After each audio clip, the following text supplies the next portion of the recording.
Hey guys. Tonight we step into a place where silence weighs more than sound. Where the ground looks ordinary but quietly wants to kill you. You're standing in the dark before dawn. Boots planted on soil that has already been rewritten by physics. Not politics. Somewhere ahead of you, a reactor has torn itself open. And the night air feels strangely flat. Like it forgot how to move. You're here as a liquidator. Which sounds heroic until you realize it mostly means human placeholder. And yes, let's get this out of the way early. You probably wouldn't last 24 hours here. Not because you're weak, because this place doesn't care who you are. So, before you get comfortable, take a moment to like the video and subscribe, but only if you genuinely enjoy what I do here. And while you're settling in, drop a comment with your location and local time. It's oddly comforting to know where everyone is listening from when the story gets quiet. Now, dim the lights, maybe turn on a fan for that soft background hum, and let's ease into tonight's journey together. You're riding in the back of a military truck. Metal benches cold even through your clothes. The engine rattles, but not loudly. Everything feels dampened here, as if sound itself has learned to behave. Dawn is still thinking about arriving. The sky holds that gray-blue indecision that makes time feel paused. You're packed shoulder to shoulder with other men. None of you talking much.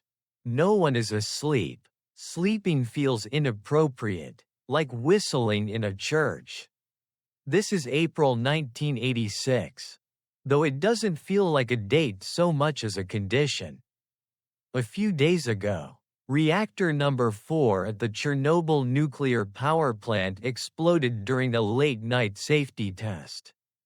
That's the well-known part. What you're living inside right now is the part that didn't make it into diagrams. The aftermath before anyone agreed on what words to use. As the truck slows, you notice something unsettling. No birds, no insects, not even the usual rural background noise. Just the engine, your breathing, and the faint crunch of tires on gravel. The absence feels deliberate, like the environment stepped away to avoid being involved. You tell yourself it's early. Birds sleep in. That's joke number 1. Trying to apply normal schedules to a place where nature has already clocked out. The truck stops. A voice barks instructions. You climb down, legs stiff, boots sinking slightly into the soil. The ground looks normal. Grass, dirt, maybe a little dust. Nothing glowing. Nothing steaming. Your instincts scan for smoke, fire, movement, anything obvious. They come up empty. This is your first lesson. Delivered without explanation. Radiation doesn't announce itself. It has no smell, no color, no warmth. It doesn't trigger the alarms your body evolved to trust. There's no smoke to avoid. No heat to back away from. Just space that looks safe and isn't. Historians still debate whether this invisibility was the most dangerous aspect of the disaster. Not because it caused more exposure, but because it invited confidence. You're handed basic gear, a uniform, gloves, a mask that looks like it belongs in a wood shop. Not a nuclear disaster zone. You look at it, then at the horizon, where a dark, broken shape rises against the lightening sky. Reactor 4. The building is split open. Its insides exposed like a rib cage. Steam curls upward lazily, unconcerned with how long it's been doing this. Someone near you mutters that the worst already happened. Explosion's over. Fire's out. That's joke number 2. Believing danger is punctual. A brief briefing follows. It's fast, efficient, comfort-free. You're told you're here to help clean debris, contain contamination, restore order. Words like dose and limits float past without settling. Numbers are mentioned, but not contextualized. You nod anyway. Everyone nods. Nodding is easy. Understanding would take longer than anyone wants to allow. Here's the strange historical detail most people miss. In the first days after the explosion, even experts didn't fully understand what they were dealing with. Measurements varied wildly. Instruments maxed out. Some readings were dismissed as faulty because they were too high to believe. Historians still debate how much was confusion and how much was denial. Standing here, listening to clipped instructions, you can feel both. You're assigned a direction, a path. You start walking. The closer you get, the more the air seems to flatten. Not heavier, just thinner. Like it's been stretched. Your mouth feels dry. You swallow. Nothing helps. The building looms larger now. Concrete scorched and peeled back. A geometry lesson gone wrong. Pieces of it lie scattered across the ground like the aftermath of an argument between physics and engineering. You step carefully, watching where you place your boots. Someone ahead of you points at a black chunk on the ground and tells you not to touch it. Graphite, they say. Reactor graphite. You don't know exactly what that means yet, but the tone tells you it matters. You file that away. Another quiet sensation creeps in, a faint taste. Like you've licked a coin without meaning to. Metallic, sharp. You wrinkle your nose. That's weird. You check your mask. It's fine. Probably nerves. That's joke number 3. Blaming your senses for reporting accurately. The sun finally breaks the horizon. Pale and unenthusiastic, light washes over the site, revealing details you wish it hadn't. Twisted metal, burned equipment, dust everywhere. It all looks abandoned, but not old, freshly ruined, like someone just stepped away for a moment. You realize something important as you stand there. This place wasn't meant to be handled by people. It was meant to be handled by systems. Protocols. Machines. Those machines are either destroyed or useless now. Radiation scrambled their electronics. Sensors failed. Robots froze or went blind. So here you are, issued a shovel and optimism. Because you're analog. Because you still work. Historians still debate the ethics of that decision. Using humans where machines failed. But debates happen later, in quiet rooms, with chairs. Right now, the only question that matters is whether you can follow instructions faster than the radiation can follow you.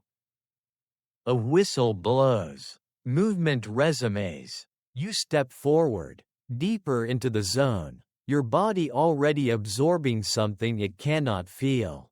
Cannot fight, cannot reason with. And this is only the beginning of the first day. You don't know it yet. But the clock is already running, not on your watch. Not on the wall, but inside you. Quietly counting down hours your body was never designed to spend here. You keep walking because everyone else does. That's how danger gets normalized, by motion. One step. Then another. Boots crunching over gravel that looks exactly like gravel everywhere else on Earth. Your eyes keep searching for something obvious. Some visual cue that says this is wrong. But the landscape refuses to cooperate. This is your second lesson. Delivered without ceremony. The most dangerous things here look completely ordinary. Radiation doesn't shimmer. It doesn't buzz. It doesn't glow green like a cartoon villain.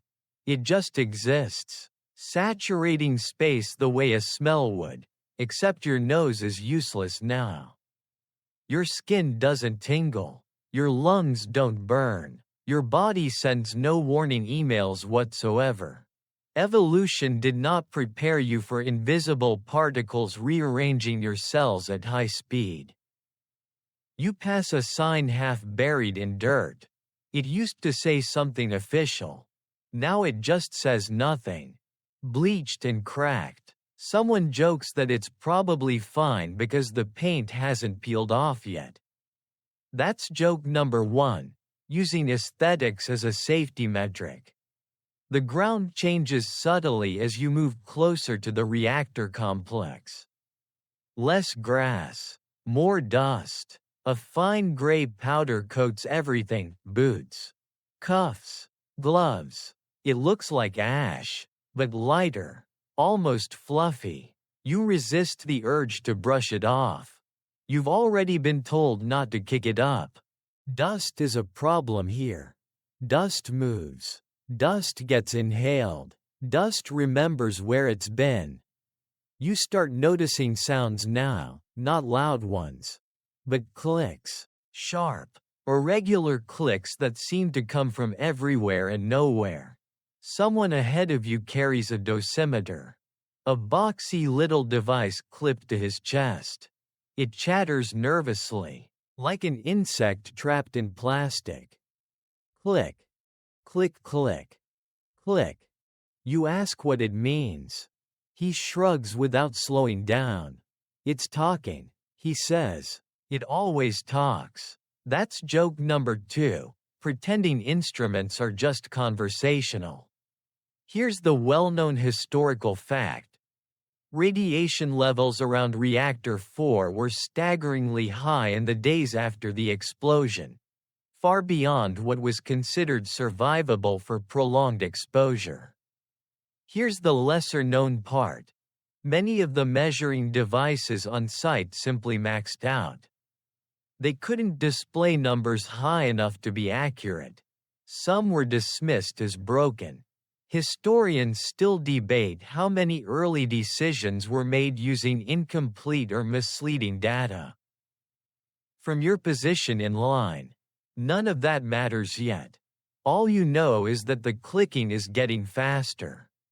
Your mouth feels dry again. That metallic taste returns, sharper now, like you're sucking on aluminum foil. You swallow hard. It doesn't go away. You glance at the man next to you. He's rubbing his lips, frowning slightly, but he doesn't say anything. Nobody wants to be the first to complain about their mouth tasting like spare change. That taste, you'll later learn, was reported by many liquidators. Not everyone felt it. Not everyone noticed it. Historians still debate whether it was a direct effect of radiation or a stress response triggered by the body realizing something was deeply wrong. Standing here, you don't care which explanation is correct. You just know it doesn't feel normal. You're guided toward a staging area, a patch of ground marked by flags and tape. The tape flaps lazily in the breeze, which is another small detail that bothers you. Wind. Wind moves things. Wind doesn't ask permission. Someone mutters that they're watching wind direction carefully. Someone else laughs and says the wind doesn't read memos. That's joke number 3. You're told to wait. Waiting becomes a skill here. You stand, shifting your weight, hands flexing inside your gloves. Sweat builds under your clothes even though the air isn't warm. Stress sweat, the kind that smells sharp and doesn't cool you down. From where you stand, you can see the reactor clearly now. The hole where the roof used to be looks unreal. Like a stage set, dark shapes jut out at wrong angles. Steam still rises, thin and persistent, like the site is exhaling. Someone points toward the roof and explains that debris needs to be cleared. Graphite, metal, fuel fragments. Words pile up faster than meaning. You catch one phrase clearly, only seconds at a time. You assume it's exaggeration. Then you see the stopwatch. Here's another historical detail that tends to shock people later. Liquidators on the reactor roof were often limited to 30 to 90 seconds per shift. Not minutes, seconds, any longer, and the radiation dose spiked dangerously. Historians still debate whether these limits were consistently enforced or quietly exceeded under pressure. You look at the roof again. It doesn't look like something that should be approached on a stopwatch. Your group is reassigned, not the roof, yet. Groundwork, clearing paths, carrying debris to marked zones. The tasks sound simple. That's intentional. Simple tasks keep people moving. Complex tasks invite questions. You pick up a shovel. It feels heavier than expected. Everything feels heavier here, like the air itself is adding resistance. You dig, scoop, carry, dump, over and over. Dust rises despite your efforts to be gentle. You turn your head away when it does, holding your breath instinctively, even though no one told you to. Your instincts are trying their best with limited information. Minutes pass, or maybe it's longer. Time stretches oddly when nothing feels safe enough to relax into. The dosimeter clicks faster now. No one comments on it. Commenting wouldn't change anything. You pause to wipe sweat from your forehead and stop yourself halfway through. Gloves. Contamination. You lower your hand, annoyed at your own reflexes. Everything you know about comfort and habit feels slightly wrong here.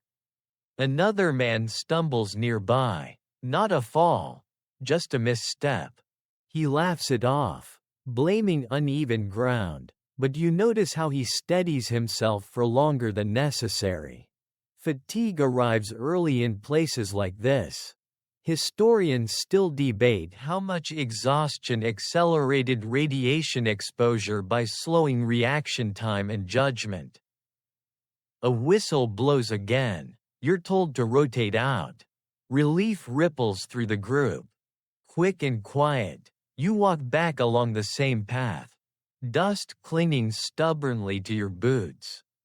As you move away from the reactor, the clicking softens. Not stops, just eases. You didn't realize how tense you were until that sound changes. You reach a rest area and sit down hard on a crate.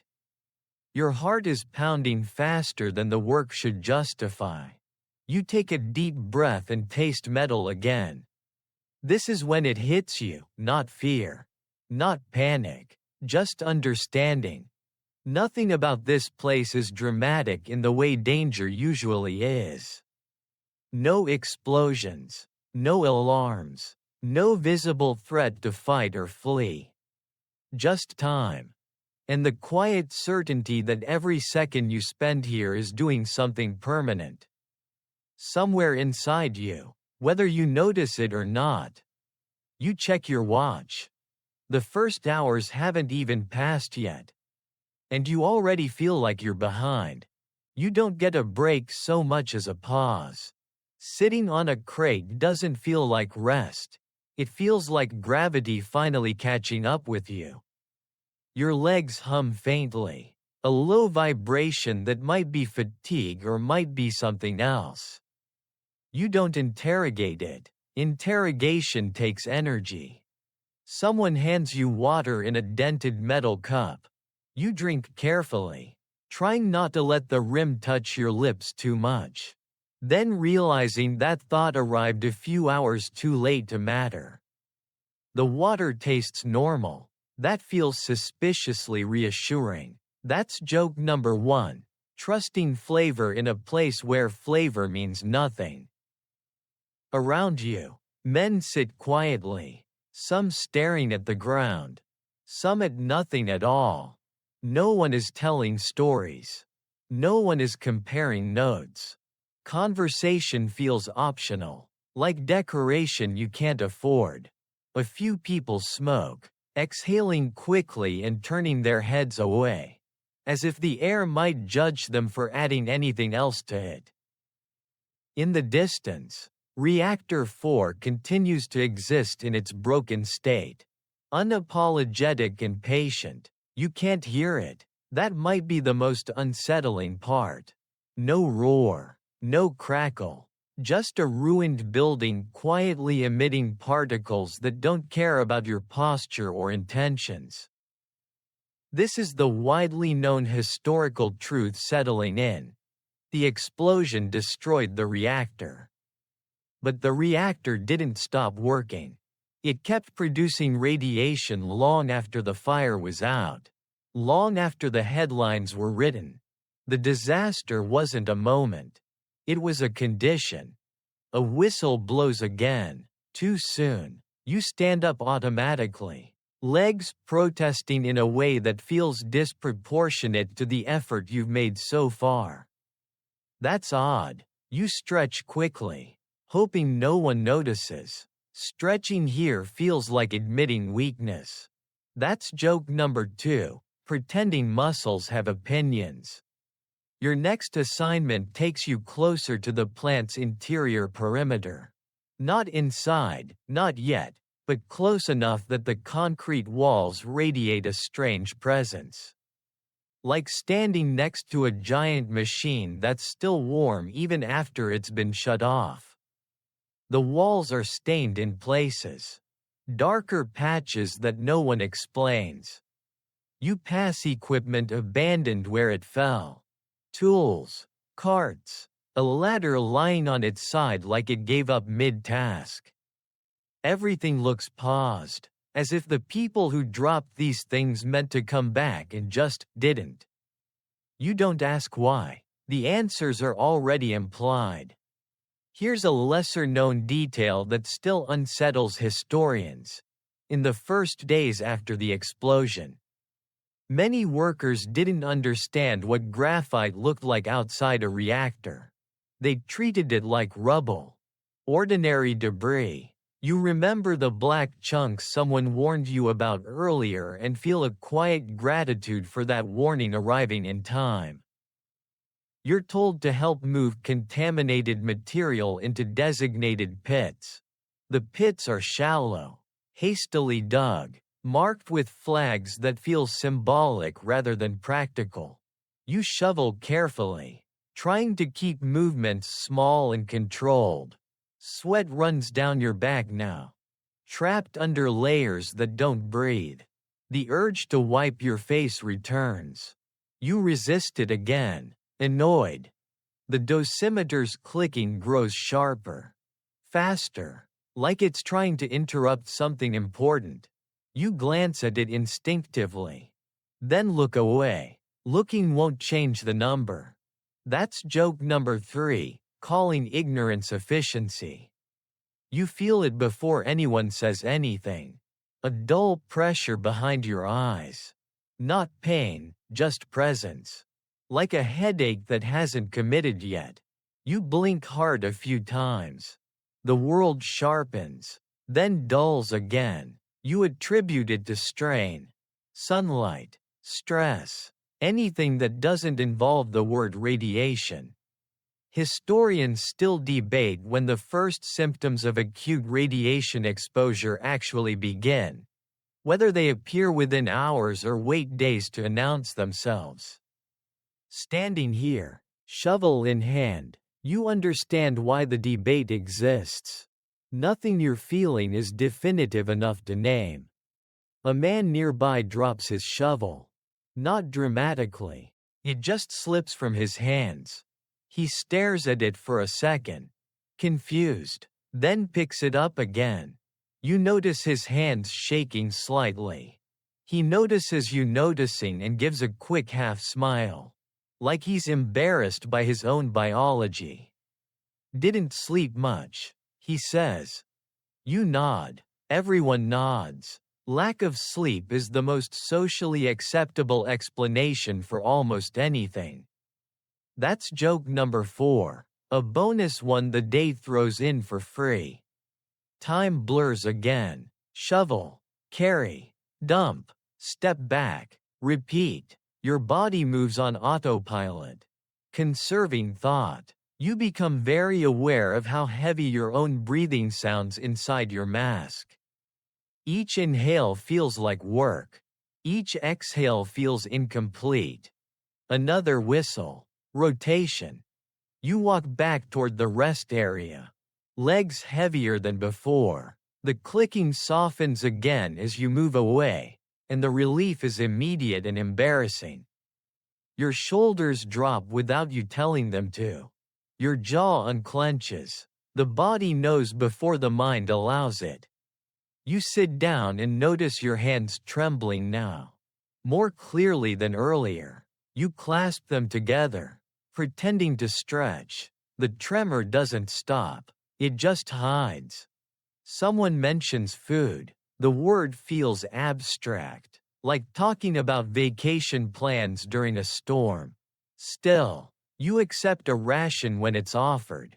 Bread, something canned. You eat quickly, mechanically, tasting very little. Eating feels like an obligation rather than nourishment.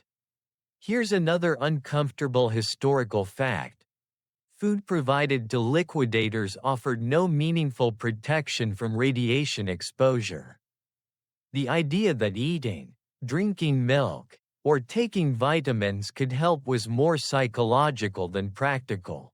Historians still debate how much these rituals helped morale versus misleading people about risk. You finish eating and realize you're not hungry anymore, but you're not full either. Just neutral. Another small thing filed away without comment. As the afternoon stretches on, you feel a growing sense of unreality. The sky is too blue. The sunlight too ordinary. Birds should be doing something. You keep waiting for the world to acknowledge what happened here. And it stubbornly refuses. That refusal is exhausting. Someone nearby vomits suddenly, turning away just in time. No drama, no alarm. A few people glance over. Then look back down. Vomiting happens. People get sick. It doesn't have to mean anything. That's joke number 5, normalizing the impossible. But it does mean something.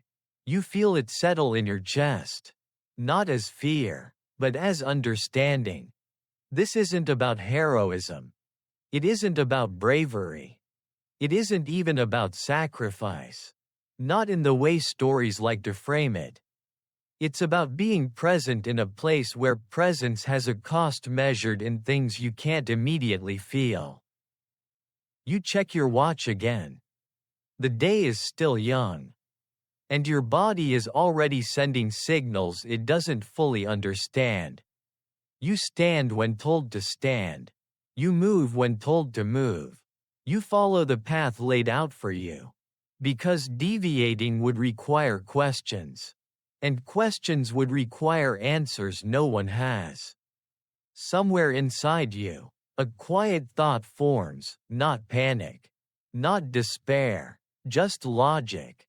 If this is what the first hours feel like, there is no way your body is built to handle a full day. And yet, the whistle is already blowing again. The briefing you get this time is even shorter than the last one. Which feels impressive in a grim sort of way. You're gathered in a loose cluster. Half listening, half watching dust drift across the ground like it's trying to decide where to settle.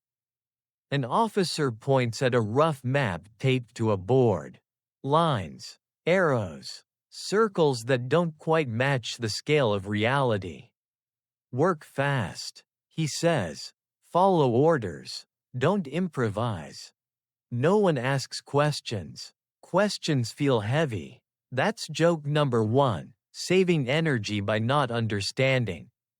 You're told the situation is improving. Radiation levels are coming down. This is a widely repeated reassurance in the days after the explosion. And it's technically true in the same way that jumping from a cliff gets safer the farther you fall from the edge. Historians still debate whether these statements were optimistic interpretations of partial data or deliberate morale management. Standing there, boots dusty, mouth dry, you hear only the tone, not the content. Your assignment shifts again, not the roof yet, but closer. You're moving toward an area where debris has piled up against the building's side. Twisted metal, insulation, chunks of concrete, nothing dramatic at first glance. That's becoming a theme. As you walk, you notice something odd about your vision. Not blurry, just slightly narrowed. Like your peripheral awareness has decided to take the afternoon off. You blink hard. It widens again. Probably fatigue. That explanation is doing a lot of work today. The dosimeter clicks faster as you approach the debris field. This time, someone actually acknowledges it. Ignore it, a voice says behind you. It's always loud here. That's joke number 2, anthropomorphizing danger so it feels manageable. You pick up your shovel and start working. Scoop, lift, carry. The movements feel slower now. Like your muscles are wading through syrup. You compensate by forcing yourself to move deliberately. Efficiency becomes a survival strategy, even if you don't fully know what you're surviving from yet. Here's a historical detail that rarely makes it into simplified accounts. Many liquidators were rotated through multiple tasks in a single day, each with different exposure profiles. It wasn't one dramatic act of bravery, it was cumulative, incremental damage. Historians still debate how much total exposure was underestimated because it was spread across seemingly minor assignments. You feel heat building under your clothes again, more intense than before, sweat pools at the base of your neck. Your heart beats harder than the work seems to justify. You pause to catch your breath and immediately feel self-conscious about it. Pausing feels like weakness. That's joke number 3, competing with physics. A strange smell drifts through the air. Not smoke, not chemical, just wrong. It's faint, easy to dismiss. You dismiss it. The list of things you're ignoring grows longer by the hour. Someone nearby coughs repeatedly, dry and sharp. He waves it off when another man glances over. Dust, he says. Dust again. Dust is the scapegoat for everything here. The sunlight shifts as afternoon deepens. Shadows stretch in ways that make the broken building look even more distorted. Its angles wrong, its wounds too open. You catch yourself staring at the exposed interior, trying to reconcile the idea that something designed to contain immense power is now just sitting there, inert and deadly at the same time. You remember hearing about nuclear power in school. Diagrams, cooling rods, safety systems layered on safety systems. It all felt very controlled then, very theoretical. Seeing it like this, torn open, scattered across the ground, makes those lessons feel almost naive. Historians still debate whether the design flaws or the human decisions mattered more in causing the disaster. Standing here, shovel scraping against concrete, the answer feels irrelevant. The result is what you're living inside. Your head throbs now, not sharply, just a steady, dull pressure that doesn't go away when you blink or swallow. You try shifting your helmet. It doesn't help. You tell yourself it's dehydration and take another careful sip of water. The metallic taste returns immediately. That taste is starting to feel like punctuation, appearing at the end of thoughts you don't finish. Another whistle. Rotation again. You walk back, slower this time. No one comments. Everyone is moving slower now. The line stretches. Boots drag. The clicking softens as you retreat. And again, your body reacts before your mind. Relief washes through you, followed closely by irritation at yourself for feeling relieved. You sit down and realize your hands are shaking openly now. Not violently, just enough to notice. You tuck them between your knees, pressing them still. Your heart is racing again, and this time it doesn't slow right away. A medic walks past, scanning faces quickly. He stops near someone else, asks a few questions, scribbles something, moves on. He doesn't stop at you. You're not sure whether that's good or bad. Here's another lesser-known truth. Early medical checks focused on obvious symptoms, burns, severe nausea, collapse. Subtle signs were often overlooked because there were too many people and too little time. Historians still debate how many early warnings went unrecorded simply because they didn't look dramatic enough. You feel oddly detached now, like you're watching yourself from a few feet away. Your movements feel slightly delayed, like the signal from brain to muscle is taking the scenic route. You test it by clenching your fist. It responds, just slower than you expect. You laugh quietly under your breath. Get it together, you murmur. That's joke number 4, scolding your nervous system like it's misbehaving on purpose. Food is offered again. You take it out of habit more than hunger. You chew slowly, noticing how effortful that feels. Your jaw aches faintly. When did that start? The sky is beginning to shift toward evening colors now. Though the sun is still high. Time feels elastic here, stretching, compressing, refusing to behave. You check your watch again and have to think for a moment to remember what you're checking it for. This is when a quiet realization settles in. The danger isn't building toward a climax. There's no big moment to brace for. It's already happening. Continuously. Silently. Every task completed is also a dose taken. Every minute logged is also something you won't get back, not in time. Not in health. You're not even halfway through the day yet. And your body is already bargaining with you, sending signals it hopes you'll interpret correctly. The whistle sounds again, cutting through the air with the same indifferent authority as before. You stand. You pick up your shovel. And you follow the line forward, knowing, without quite saying it to yourself, that the clock everyone keeps referencing isn't counting down to the end of your shift. It's counting down to the point where continuing stops being a choice at all. By now, the idea of protection feels mostly symbolic. You adjust your mask out of habit, even though you've already learned it isn't stopping what matters. The fabric is damp with sweat, clinging to your face in a way that makes breathing feel deliberate. Each inhale is a small decision. Each exhale feels unfinished. You're handed what passes for additional gear. A thin apron with lead panels stitched inside.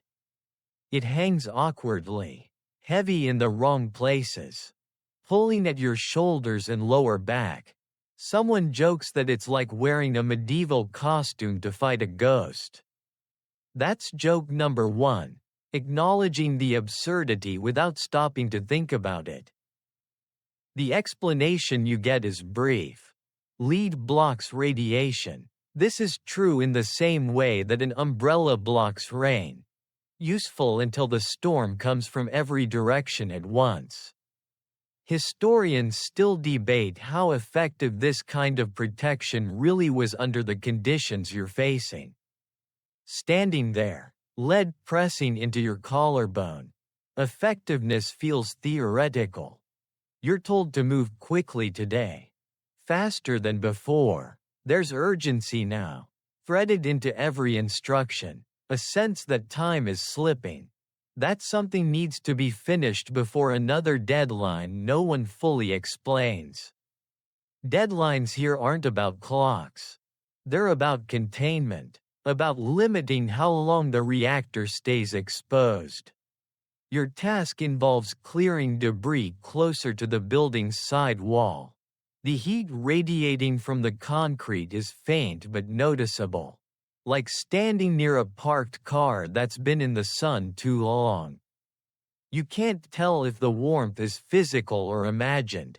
At this point, you're not sure you trust that distinction. As you work, sweat pools under the lead apron, soaking your clothes. Your heart rate climbs again, faster than it should for the pace you're keeping. You pause, leaning on your shovel for a second, and feel lightheaded, not dizzy. Just briefly unanchored, like the ground shifted half an inch without telling you. You straighten up quickly. No one saw, or if they did, they didn't comment. That's joke number 2. Relying on collective denial as a safety net. The dosimeter clicks are nearly constant now. Not frantic, just persistent. A background sound, like a clock ticking too loudly in a quiet room. You stop reacting to it consciously. Which is both a relief and a problem.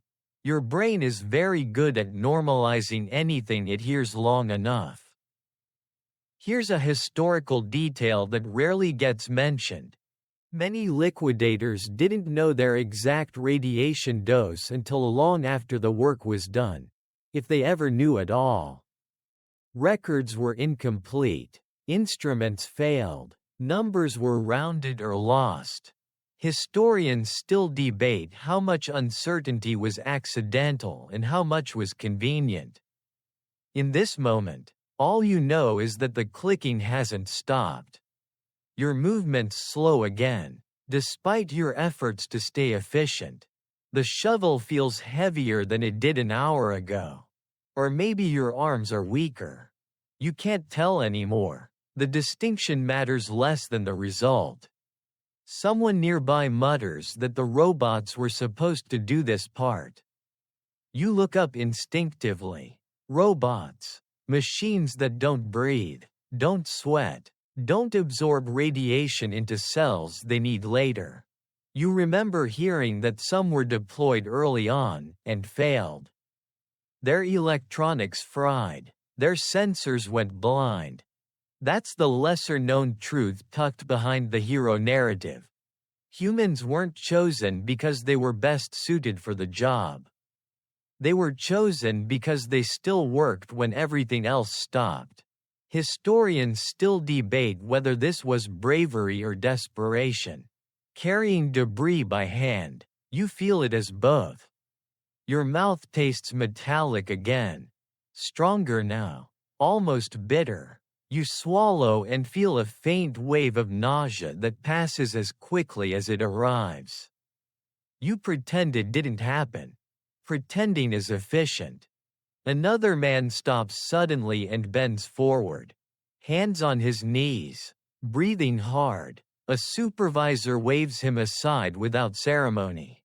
No questions, no reprimand, just rotation. The system absorbs weakness quietly. Like a machine swapping out worn parts. That's joke number 3. Calling people replaceable without saying the word. You're rotated out again, and this time, the walk back feels longer. Your legs are stiff, each step requiring attention. You sit down and notice your pulse racing even though you're no longer working. It takes longer than usual to settle. A medic passes again, this time stopping to ask how you feel. You consider the question carefully. Fine, you say, because it's the most useful answer. Fine doesn't require paperwork. Here's the widely known historical fact hovering over all of this.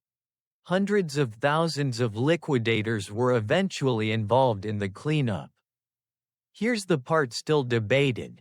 How many of them experienced symptoms within the first day that were dismissed as stress, heat, or exhaustion rather than early radiation effects? Sitting there, heart still racing, you understand how easy dismissal can be. The sun is lower now, casting long shadows across the site. The reactor looks different in this light, less monstrous, more tired, like something wounded and left exposed. You feel an odd flicker of sympathy for it, which surprises you. That's probably fatigue talking. You drink more water. It doesn't help much. Your stomach feels unsettled, hollow and tight at the same time. Food is offered again, and you decline without thinking. The idea of chewing feels like too much work. As the afternoon stretches toward evening, the pace doesn't slow. If anything, it accelerates. There's talk of one more push before nightfall. One more area to clear. One more task before the light fades. You listen, nodding, conserving energy. Inside, something quieter than fear settles in. Your body isn't protesting loudly. It's adapting. And that adaptation is the most dangerous thing of all. Because as long as you can still stand, still lift, still follow instructions, the day will keep asking more of you, until it takes something you can't afford to give. The whistle sounds again. You stand more slowly this time, adjusting the lead apron that digs into your shoulders. You step back into line, aware that the protective gear you're wearing is already a compromise, a suggestion rather than a shield. And you realize, with a clarity that doesn't panic or shout, if protection actually worked the way people hope it does, you wouldn't be here at all. You'd be watching from somewhere safe. Instead, you're walking back toward the reactor, counting on thin layers of fabric and metal, to negotiate with particles that don't negotiate. And the day still isn't over. The climb begins without ceremony. No dramatic build-up, no final checks that make you feel prepared. You're simply directed toward a stairwell that wasn't designed for this many people moving through it this quickly. The concrete steps are chipped and uneven, dusted with the same gray residue that coats everything else. You place your boots carefully, suddenly very aware of gravity. This is the roof assignment, the one everyone has been orbiting all day without saying its name out loud. You feel it before you see it, the intensity shift, like walking into a room where the volume is already turned too high. The dosimeter's clicking escalates into something closer to a scream. It's not louder so much as more insistent, like it's given up on politeness entirely. Someone shouts instructions over the noise. Short bursts, clear verbs: run, shovel, throw, leave. There's a stopwatch involved. Of course there is. Here's the widely known historical fact anchoring this moment. The roof of Reactor 4 was littered with highly radioactive debris, including chunks of exposed graphite from the reactor core. Exposure here was so extreme that liquidators were limited to seconds, often under a minute, before being rotated out. Historians still debate how consistently those limits were followed under pressure. You don't debate anything. You step onto the roof. The surface is uneven, scorched, and wrong in ways that are hard to articulate. It doesn't feel like a roof. It feels like the aftermath of something trying to escape upward and failing. Black fragments lie scattered everywhere. Some small enough to kick accidentally. Others large enough to demand attention. "Don't touch the black," someone yells, even though that's exactly what you've been sent here to deal with. You sprint forward, shovel raised, heart pounding hard enough to feel in your throat. The lead apron drags at your shoulders. Throwing off your balance, you scoop blindly, heaving debris toward the edge where it clatters down into the void below. You don't aim carefully. Precision is a luxury measured in seconds. The air tastes wrong immediately. Metallic, bitter, thick. You hold your breath without realizing it. Lungs burning almost instantly. Your body wants oxygen more than caution wants compliance. You suck in air sharply and regret it just as fast. That's joke number 1. Discovering your lungs don't care about strategy. The stopwatch ticks. Someone shouts a number. You don't know if it's how long you've been here or how long you have left. You don't ask. You shovel again, muscles screaming in protest, movements clumsy and rushed. Here's a lesser-known detail that makes this worse. Graphite from the reactor core was not just radioactive, it was hot. Some liquidators reported it glowing faintly at night. Historians still debate how much of that glow was real and how much was memory under stress. In daylight, all you know is that being near it feels like standing too close to something that shouldn't exist in open air. Your vision narrows again, tunnel-like. The edges of the world blur as your focus collapses inward. Shovel, throw, move. You feel detached from your own body. Like you're issuing commands from somewhere slightly behind your eyes. Out, someone yells. You don't hesitate. You drop the shovel where it stands and sprint back the way you came. Lungs on fire, legs barely cooperating. The moment you cross the invisible boundary back toward the stairs. The dosimeter's screaming softens just a fraction. That fraction feels enormous. You stumble down the steps, grabbing the railing harder than necessary. Your hands shake so badly you almost miss it. At the bottom, you collapse onto a bench. Chest heaving, sweat pouring down your back. Your heart is racing wildly now. Far beyond exertion. It takes long, uncomfortable seconds to slow. Your mouth floods with saliva. Then empties again as nausea rises and falls like a bad idea reconsidering itself. Someone hands you water. You drink too fast and regret that too. That's joke number 2, learning that everything here punishes impatience. A medic looks you over briefly. Eyes, skin, pulse. He nods once and moves on. You're functional. That's the only category that matters. You sit there, trying to ground yourself in sensations that feel normal. The bench is solid. The air is cooler here. The sky still exists. These facts help more than they should. Historians still debate how much damage occurred during these brief roof assignments, whether seconds could really matter that much. Sitting here now, hands still trembling, the answer feels obvious. Seconds are the only thing that matter. You glance at your watch again. The day is sliding toward evening. You've already been on the roof once. And the quiet, unspoken truth settles in your chest with uncomfortable clarity. If they sent you up there once, they can send you up there again. You wipe sweat from your forehead this time without thinking about it. Gloves. Contamination. Too late. Everything is already too late for small corrections. As you catch your breath, the whistle sounds again, closer this time. Sharper. Another group is forming. You're not sure yet if your name is on the list.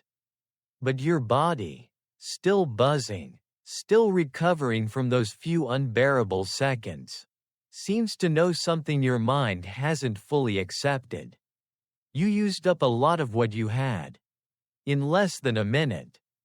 And there are still hours left. In this day, you don't feel chosen so much as available. When the next list is read, your name appears without emphasis, folded into the rhythm of logistics. No one asks how you're feeling. That question would slow things down. The assumption is simple. If you're standing, you're usable. That's joke number 1. Equating vertical posture with health. You stand anyway. Your legs protest quietly. A low ache that wasn't there this morning. Or maybe it was and you ignored it. Hard to say now. Time has started stacking sensations on top of each other without clear labels. The climb feels steeper this time. Even though the steps haven't changed. Your breathing accelerates faster. Shallower, as if your body remembers what's waiting above and is trying to negotiate a smaller involvement.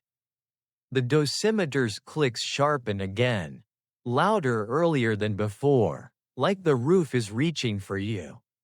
Someone ahead mutters a curse under their breath. Another laughs nervously. Humor here isn't joy, it's pressure release. That's joke number 2. Using laughter as radiation shielding. You step onto the roof again. The stopwatch starts. The debris field looks unchanged, which is unsettling. You worked hard up here.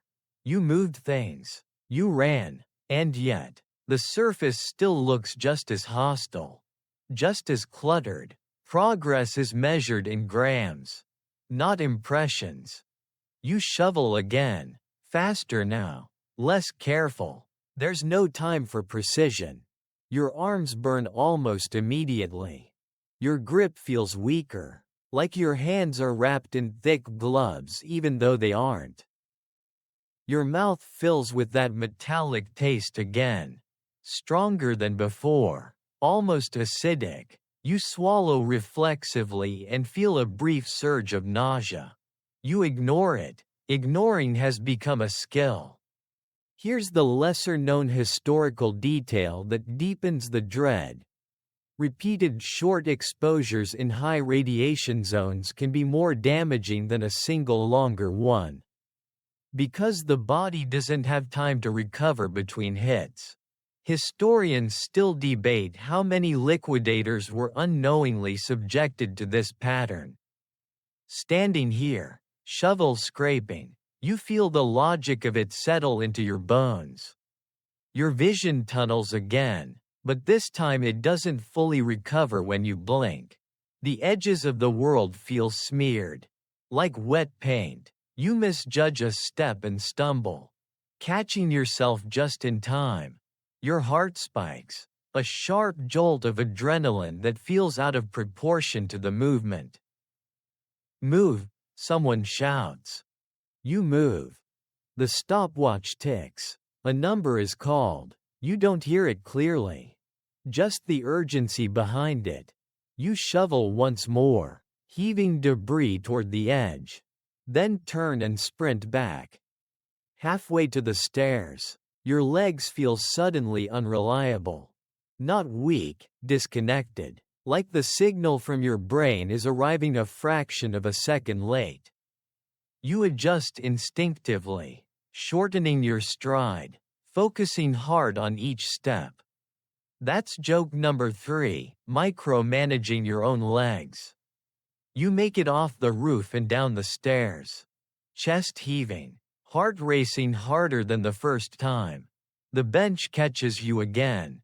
Solid and unforgiving. You sit with your head in your hands, elbows on your knees, breathing fast and shallow. This time, the nausea doesn't pass quickly. It lingers, a sour presence in your throat. You swallow repeatedly, willing it away. Vomiting would draw attention. Attention would mean evaluation. A medic kneels in front of you. Closer now. He checks your pupils with a small light. They respond, sluggish but responsive. He nods once, like he's confirming a suspicion he doesn't intend to discuss. "You're done for now," he says. "For now" carries more weight than it should. You're guided away from the roof area. Legs still shaky, senses dulled around the edges. The clicking fades as you move farther from the building. And again, the relief feels physical, like pressure easing from your chest. You sit somewhere quieter, wrapped in your own breath, watching the sky shift toward late afternoon. The light has softened, turning the side almost gentle looking from a distance. That feels wrong in a way you can't articulate. Historians still debate whether liquidators understood, in the moment, what these symptoms meant. Acute radiation sickness doesn't announce itself clearly at first. Nausea, fatigue, confusion, all things you can blame on heat. Stress, exertion, sitting here, stomach unsettled, head heavy. You understand how easy misattribution can be. Food is offered again. You decline more firmly this time. The thought of it makes your stomach roll. Water is easier, though even that tastes faintly metallic now. You lean back, closing your eyes briefly. When you open them, the world feels slightly tilted, like the horizon shifted without warning. You correct for it without thinking. Someone nearby jokes that at least the sun's setting soon. You almost laugh, then realize how irrelevant that is. Radiation doesn't care about daylight. That's joke number 4, expecting the planet's schedule to offer mercy. You check your watch again. The hands seem to move faster than they did this morning. Or maybe your perception is slowing. Either way, the math isn't comforting. You've been on the roof twice now. Your body feels altered, subtly, but unmistakably. Not injured, not broken, just changed, like a system that's been pushed into a mode it wasn't designed to stay in. And a quiet, unsettling thought settles in. If this is how you feel after seconds, what will hours do?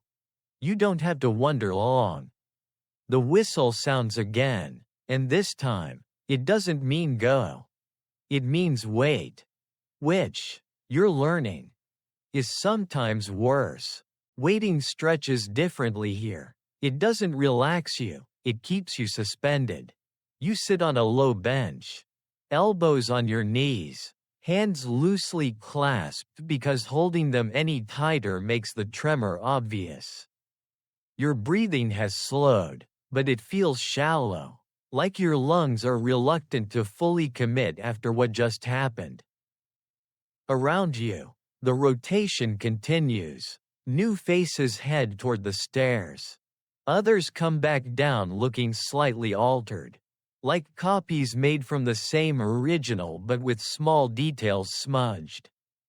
No one compares notes. Comparison would imply control. That's joke number 1, assuming silence equals composure.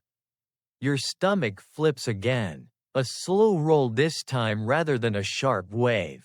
You swallow, focusing on something solid, the feel of the bench under you. The sound of boots on concrete. The low murmur of instructions being repeated for the 100th time. Grounding yourself feels like a skill you're learning in real time. Someone sits beside you and exhales loudly. A sound that carries more meaning than words. He wipes his mouth with the back of his hand and stares straight ahead. Roof? You ask. He nods once. No elaboration needed. This is the well-known part of the history. The roof was the most dangerous assignment. The place where radiation levels spiked so high that even brief exposure could deliver a significant dose.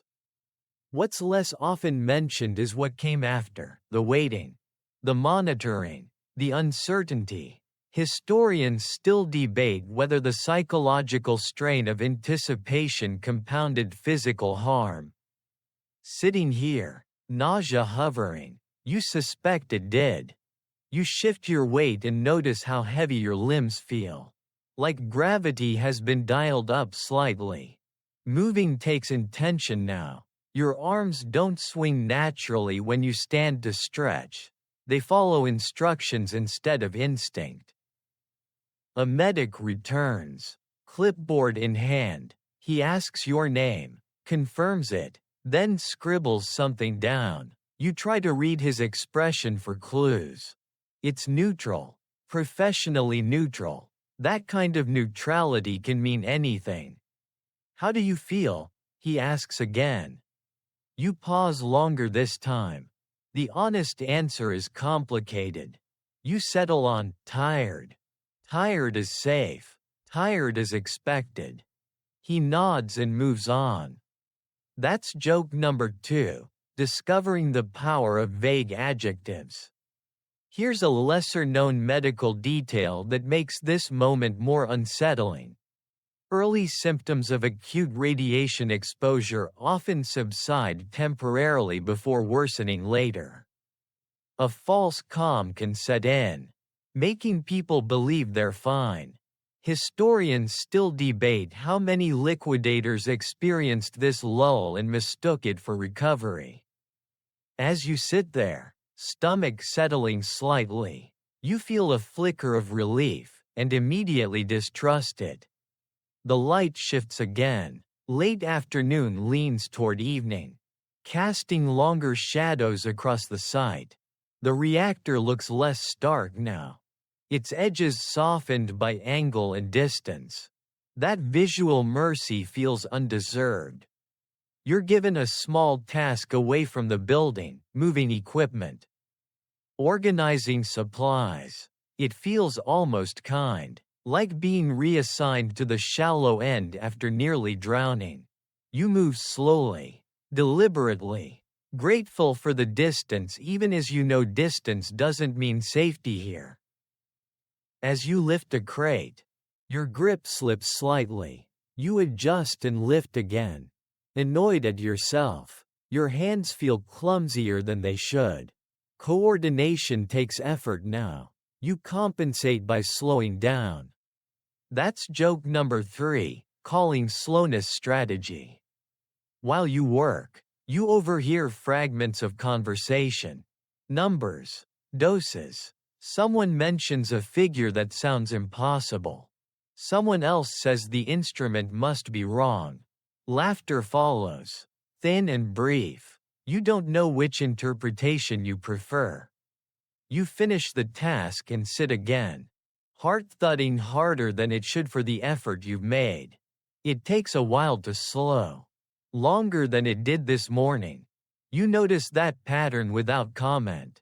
Like noting a change in weather you can't influence.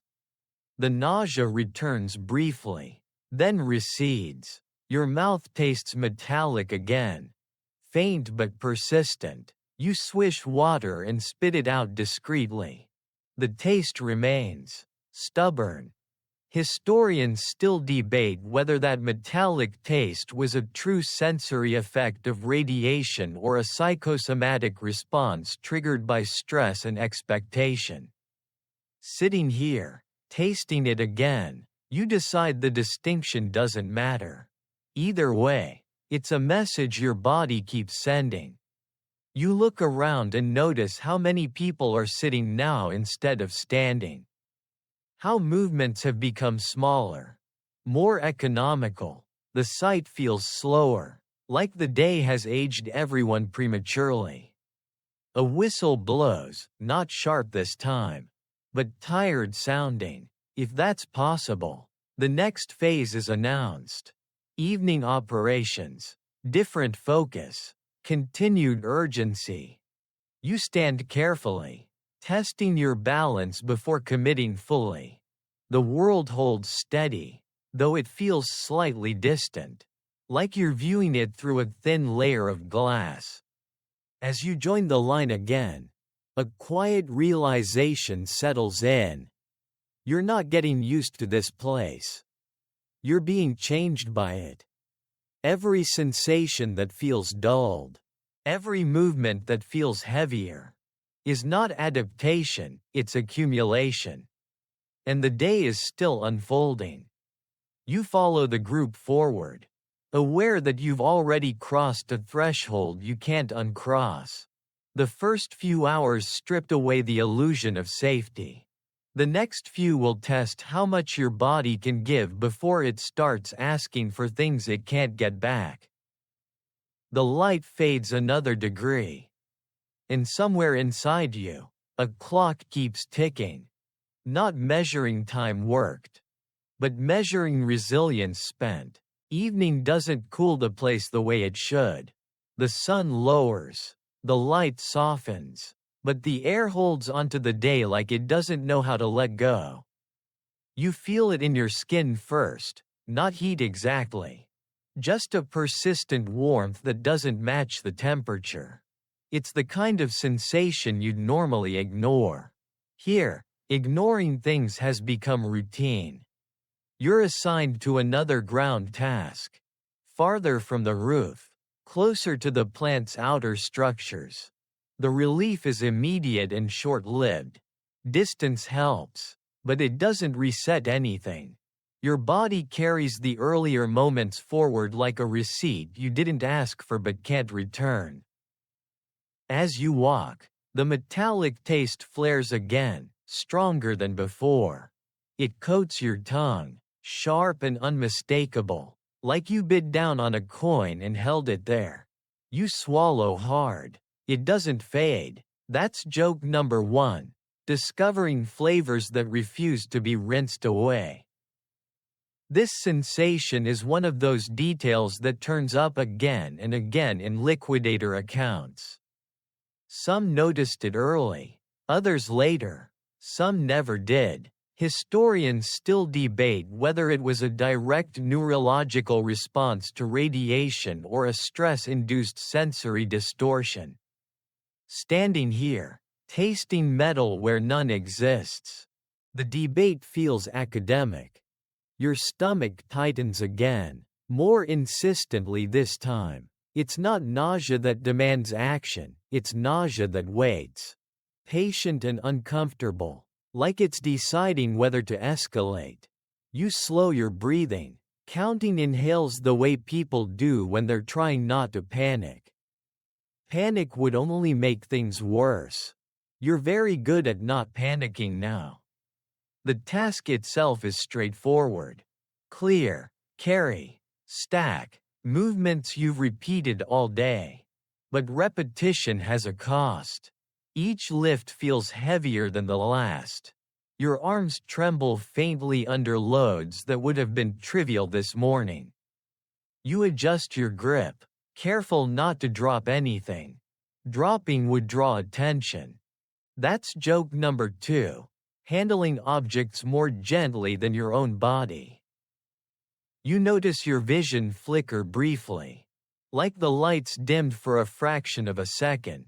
You blink hard. It passes. You don't mention it. Mentioning things has consequences. Here's a lesser-known historical detail that explains this moment uncomfortably well. Early radiation exposure can cause transient neurological symptoms, visual disturbances, dizziness, confusion, that come and go without warning. Historians still debate how often these signs were missed because they resolved quickly. As your vision steadies, you understand how easy it is to dismiss something that doesn't linger. You push through the task. focusing on form, on breath, on not rushing. The sight around you has grown quieter as the day wears on. Fewer instructions shouted, more gestures. People seem to conserve their voices the way you're conserving energy. And then someone vomits nearby. Not dramatically, just a sudden turn, a quick step away, a sound you recognize immediately. No one rushes over. A medic appears a moment later. Efficient and calm, the worker is guided aside. Seated, handed water. The process is smooth, practiced. This isn't the first time today. That's joke number 3, realizing there's a protocol for this. You feel a sympathetic twist in your own stomach, like your body is taking notes. You focus on breathing again, steady and shallow, willing the nausea to stay contained. It does, for now. The sky darkens further, and artificial lights flick on around the site.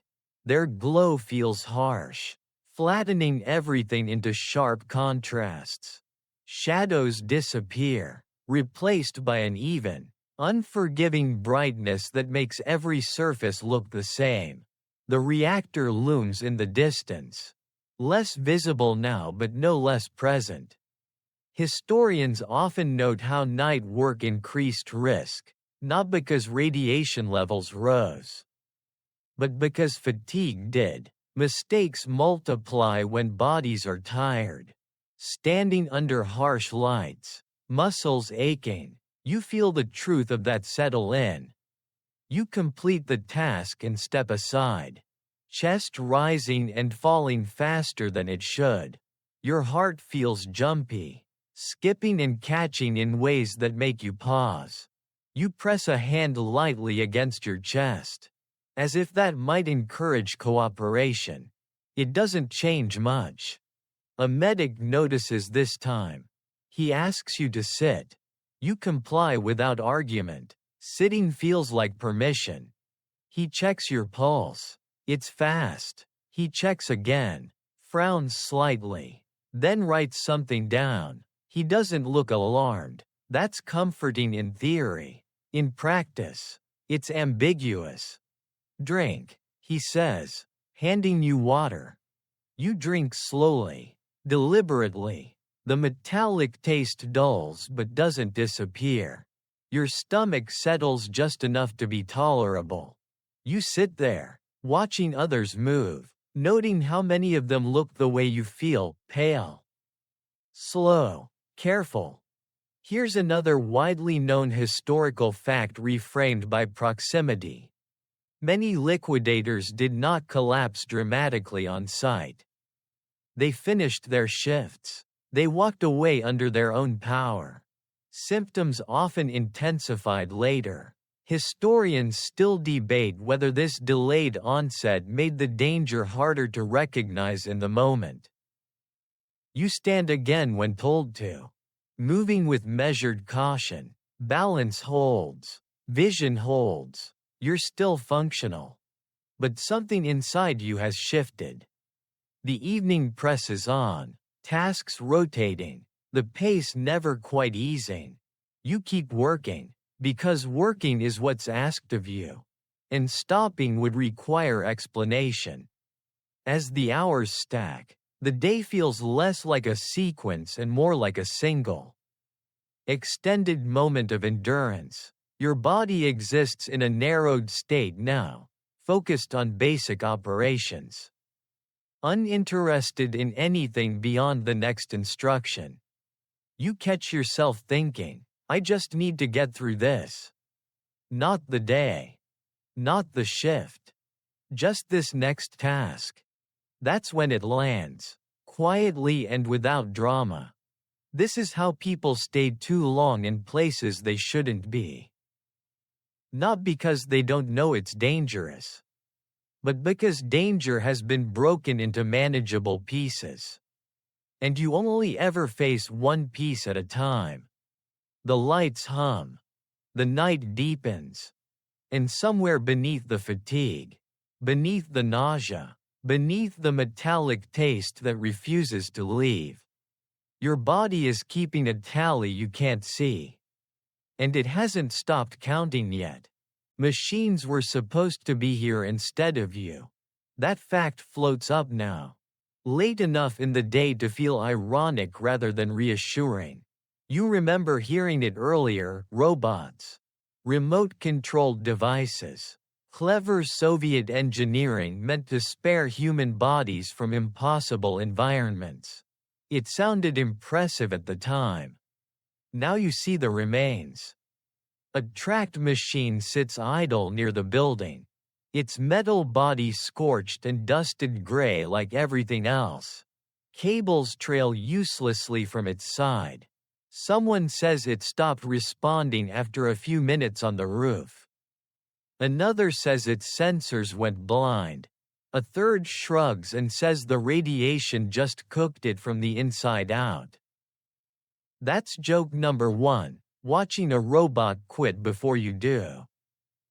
This part is historically well established. Multiple robotic systems were deployed at Chernobyl, including advanced machines from allied countries. Most failed quickly. Radiation interfered with electronics, scrambled signals, rendered precision equipment unreliable. Historians still debate whether better preparation could have saved the machines, or whether the environment was simply beyond the technology of the time. Standing there, watching human beings step in where machines gave up, the debate feels oddly insulting. You're assigned to assist near one of these failed machines, not to fix it. Just to move things around it.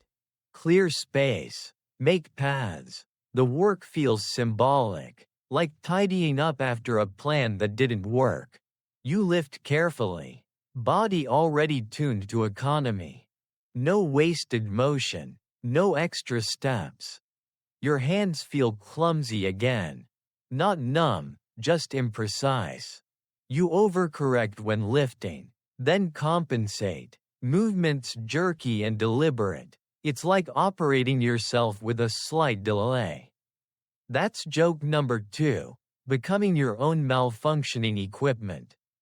The nausea returns, stronger now, less polite. It doesn't crest into vomiting, but it sits heavy and undeniable.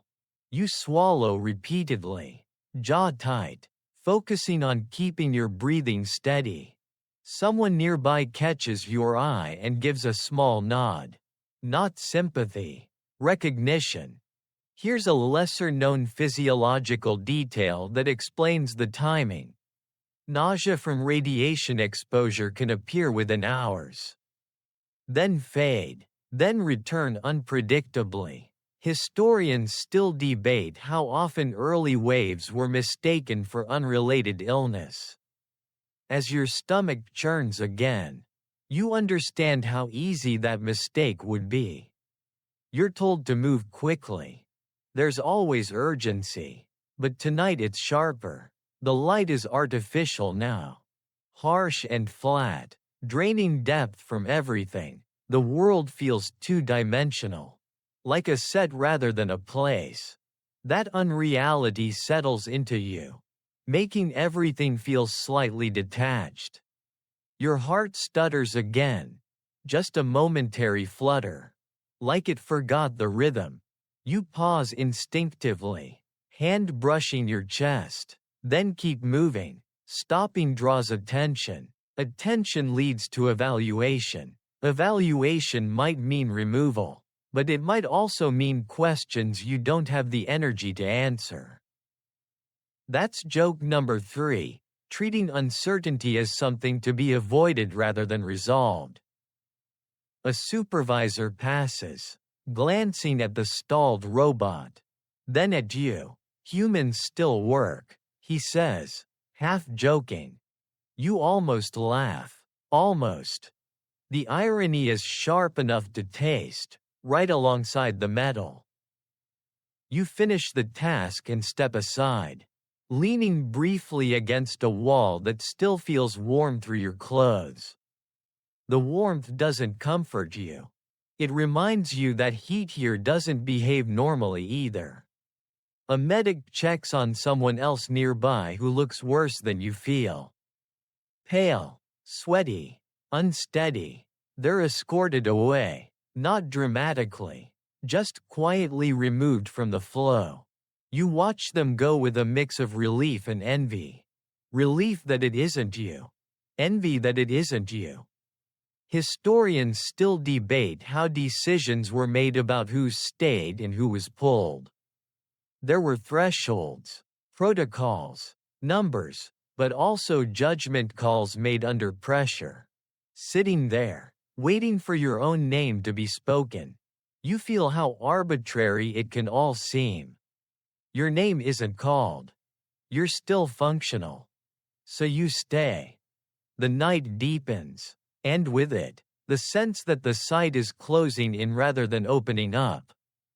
The reactor is less visible now, but its presence feels stronger, like something large and unseen in a dark room. You're aware of it even when you're not looking. Your body feels slower, heavier, less responsive. Thoughts take longer to form. You catch yourself staring at nothing again, then snap back to attention. Annoyed. You think about the robots one more time. Machines failed because the environment exceeded their tolerances. Humans didn't fail because they adapted, they absorbed. That's the difference no one says out loud. As the shift grinds on, you realize something quietly terrifying. Every limit here, every time cap, every rotation rule, was designed with the idea that humans are temporary solutions. Disposable ones. You adjust your gloves and step forward again, joining the flow of movement that hasn't stopped all day. You're tired. You're nauseated. Your heart doesn't quite trust itself anymore. And yet, you're still here. Which, in this place, is exactly why you wouldn't last. Because lasting isn't about strength. It's about how long the system can use you, before it has to admit that even humans have breaking points. And the night is still young. The realization arrives without drama. You're the replacement part. Not in the heroic sense people will use later. Not in speeches or documentaries with swelling music. In the practical sense. The way a machine swaps out a component that still technically functions. The robots failed, so now it's you, warm, analog, repairable only in theory. You stand in line with others who look the same kind of tired you feel. Faces slack with concentration, eyes slightly unfocused, movements economical to the point of minimalism. No one says it out loud, but everyone understands the role. You're here because you still move when told to move. That's joke number 1, qualifying for duty by not collapsing. You're handed a shovel again, though it feels more like a prop now. Your grip closes around it with a delay you can't quite ignore. Fingers obey, just not enthusiastically. You test your hands subtly, flexing them once, twice. They work, good enough. The task is familiar, too familiar. Clearing, carrying, stacking, motions you could do with your eyes closed.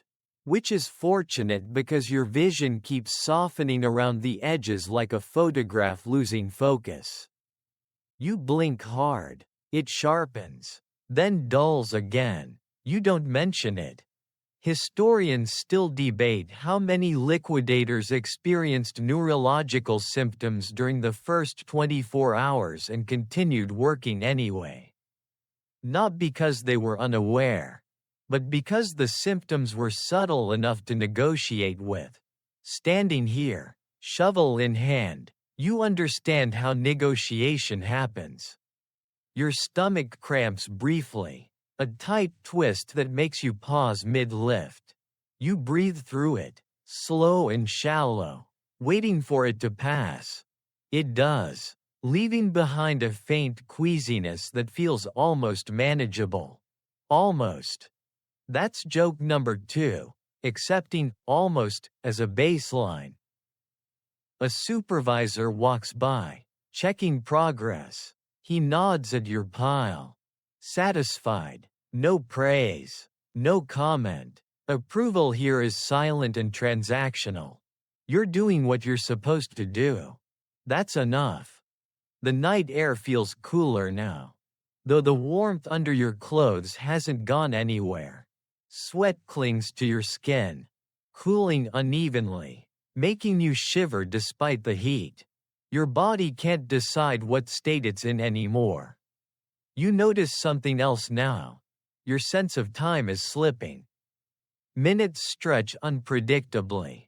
Tasks feel both endless and abruptly over. When someone tells you it's been another hour, the information doesn't land cleanly. It feels theoretical. Here's a lesser-known cognitive effect of radiation exposure combined with extreme fatigue. Time perception can distort, making it difficult to track duration accurately. Historians still debate how much this affected reporting and memory. As you glance at your watch and fail to connect the numbers to your experience, you feel the distortion firsthand. Someone nearby drops a tool and doesn't react right away. He stares at it for a beat, expression blank, then bends to pick it up as if remembering what comes next. The delay is small. You notice it anyway. You wonder how many of your own delays you're missing. Your heart flutters again, brief but unmistakable. A skipped beat, then another. You stop, hand pressed lightly to your chest. Waiting. It settles. You exhale slowly, annoyed at your own awareness. That's joke number 3, monitoring your own heartbeat like it owes you an explanation. A medic passes close enough that you consider saying something. The words form, then dissolve. What would you say? My heart feels strange is vague. I'm nauseated is common. I feel wrong isn't actionable. You let him pass. The work continues, rotating groups through tasks, through zones, through exposure. The system hums along, efficient and indifferent. You are one small moving part inside it, still responding to inputs. At some point, food is offered again. You accept it this time out of habit. Take a few bites, then stop. Chewing feels like too much effort. Swallowing feels risky. You wrap the rest and set it aside. Your head throbs now. A dull ache behind your eyes that doesn't escalate but refuses to leave. Light bothers you more than it should. You angle your head slightly away from the harsh lamps, squinting without realizing it. Another worker is escorted away, slower than before, supported on either side. He looks embarrassed more than sick. You look away, giving him privacy, even though privacy feels irrelevant here. Historians still debate whether shame played a role in how long people pushed themselves. Watching that man disappear into the dark, you suspect it did. You keep working, because stopping would require a reason. And reasons require language. And language requires clarity you're running out of. The night deepens further. Fewer people talk now. Instructions come quieter, closer, as if shouting has been deemed unnecessary. The sight feels smaller, tighter, like it's folding inward. You feel oddly calm beneath the discomfort. Not peaceful, just flat. Emotional edges have dulled, leaving you with a narrow range of responses. Do. Wait. Move. This emotional flattening is another early effect reported by some liquidators. Though rarely emphasized, historians still debate whether it was chemical, psychological, or simply exhaustion. Standing here, shovel scraping concrete, you don't care which category it belongs to. You care that it's happening. You glance once more toward the reactor. Barely visible now in the dark. Lights outlining its broken shape. It looks less like a threat and more like a fact, something that exists whether you acknowledge it or not. You understand now why machines weren't enough. They failed quickly and obviously. Humans fail slowly, quietly, and in ways that are easy to rationalize away. You adjust your stance, lift again, carry again. You are still functioning, which means the system will keep using you until functioning becomes a question instead of an assumption. And the night is not done with you yet. The lead apron feels heavier now, even though it hasn't changed. That's the trick of fatigue. It makes objects feel like they're quietly gaining weight while you're not looking. You shrug the apron into place again, the straps biting into your shoulders, and try not to think about how much effort that small movement takes. You're handed another basic tool, a shovel, a crowbar. Something solid and simple, because complex tools require precision. And precision is becoming unreliable. Your hands close around the handle with a faint delay. Like your fingers are consulting each other before agreeing to cooperate. That's joke number 1, holding a meeting to pick something up. The task is closer to the building again, though not on the roof this time. You're working along a wall where debris has collected in awkward piles. The concrete here is stained darker, streaked with something that looks like soot but doesn't behave like it. You're told not to lean on the wall. No explanation, you don't ask. As you work, the physical strain stacks quickly. The lead apron traps heat. Sweat pooling underneath until your clothes cling to you like wet fabric. Your breathing grows shallow, not from panic but from efficiency, your body minimizing effort wherever it can. Every movement is smaller now, tighter. Here's a historical detail that tends to get lost in broader narratives. Many liquidators wore lead protection that significantly increased physical exhaustion, indirectly raising risk by accelerating fatigue. Historians still debate whether the protective value outweighed the added strain. As your back aches and your legs burn, the math feels cruelly ironic. Your arms tremble faintly as you lift. Not enough to stop you. Just enough to be annoying.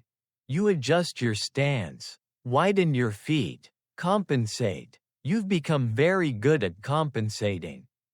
The nausea flares again, sharper this time, climbing quickly before settling into a steady churn. You breathe through it, eyes unfocused, counting seconds without realizing you're doing it. The metallic taste returns, thicker now, coating your tongue like residue that won't scrape off. Someone nearby mutters that it feels like having a mouthful of pennies. You almost laugh in relief. It's oddly comforting to know your body isn't inventing this entirely on its own. That's joke number 2, bonding over shared symptoms. Your head feels tight, like something is pressing outward from the inside. Light bothers you more now. The harsh lamps cast hard shadows that make depth perception tricky. You misjudge a distance and bump your shin against a low piece of debris. Pain flares briefly, sharp and bright, almost welcome in its clarity. At least pain makes sense. You keep working, Movements slower, more deliberate. Speed feels dangerous now. You focus on not tripping, not dropping anything, not drawing attention. Attention feels like risk. A supervisor passes and tells you to keep it moving. Not unkindly, just practically. You nod and comply, even though your legs feel unsteady in a way that has nothing to do with muscle strength. Here's a lesser-known neurological effect that fits uncomfortably well. Radiation exposure combined with extreme fatigue can impair proprioception, the body's sense of where it is in space.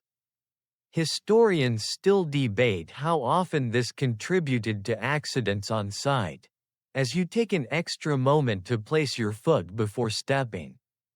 You feel that impairment directly. You pause again, longer this time, hands resting on your thighs. Your heart is racing, too fast, too hard. It doesn't slow right away when you stand still. You press your lips together. Annoyed, you don't want to be noticed like this. A medic appears beside you. Almost silently, he asks you to sit. You do, grateful for the excuse. He checks your pulse, then your eyes. His brow creases just slightly, not alarm, but concern. You should rest, he says. The word should hangs between you, heavy with options. I can keep going, you reply automatically. That's joke number 3, volunteering to be used. He studies you for a moment longer, then nods. Short rest, he says, then we'll see. Short rest becomes your entire world for a few minutes. You sit on the edge of a crate, head bowed, focusing on breathing slowly enough to calm your heart. It helps. Eventually, the pounding eases into something closer to normal, though normal feels like a memory now. Around you, the night continues. Others move, work, rotate. The system doesn't pause just because one component needs adjustment. You're aware of how easily you could be swapped out if you stopped responding entirely. Historians still debate how many liquidators pushed past early warning signs because they believed stopping would make things worse, for themselves or for others. Sitting here, chest still tight, you understand the pressure even if no one says it out loud. You stand again when told to. The world sways slightly, then steadies. You take a careful step, then another. Your body cooperates, reluctantly. As you rejoin the work, a quiet understanding settles in. You're no longer working with your body. You're negotiating around it. Every action is a compromise. Every minute is borrowed. The lead apron, the shovel, the orders, they all assume a level of physical reserve you no longer have. And yet, you keep going. Because the system doesn't ask whether you're running out. It only asks whether you're still moving. And for now, just barely. You are. The heat becomes impossible to ignore, even though the night air should be cooling everything down by now. It's not environmental heat, it's internal. Trapped under layers of fabric and lead. Sweat with nowhere to go. Your clothes feel glued to you. Heavy and damp, like you've been submerged and then forgotten. Every movement costs more than it did an hour ago. Your legs don't spring anymore, they lift in place. Lift in place, as if you're reminding them how walking works. You're not limping, not yet, but you're thinking about every step. And that alone is a warning sign. That's joke number 1, turning walking into a conscious activity. You're still assigned to ground work, but the margin for error feels thinner now. You move debris away from walkways. Stack materials into rough piles. Clear paths for others who look just as worn as you feel. The system is still running, but the parts are overheating. Sweat drips into your eyes, stinging slightly. You blink hard, vision blurring, then clearing. You resist the urge to wipe your face again. That urge has become background noise. Like the dosimeter clicks you barely register anymore. Here's a widely known historical truth that starts to feel personal now. Physical exertion accelerates radiation uptake. Faster breathing pulls more contaminated air into the lungs. Increased blood flow distributes damage more efficiently. Historians still debate how much exertion worsened outcomes for liquidators. Breathing hard under a lead apron. You feel the logic of it in every inhale. Your chest feels tight again, not sharp. Not painful. Just constrained, like your lungs are working against resistance. You slow your pace instinctively, trying to keep your breathing shallow. It helps a little, but not much. Someone nearby jokes that they're sweating out their organs. You manage a weak smile. Humor lands differently now, muted, distant, like it's coming through a wall. That's joke number 2, laughing politely instead of genuinely. Your hands shake more noticeably now. Not enough to drop tools, but enough that you notice the effort it takes to keep them steady. You grip handles harder than necessary. Knuckles whitening inside your gloves.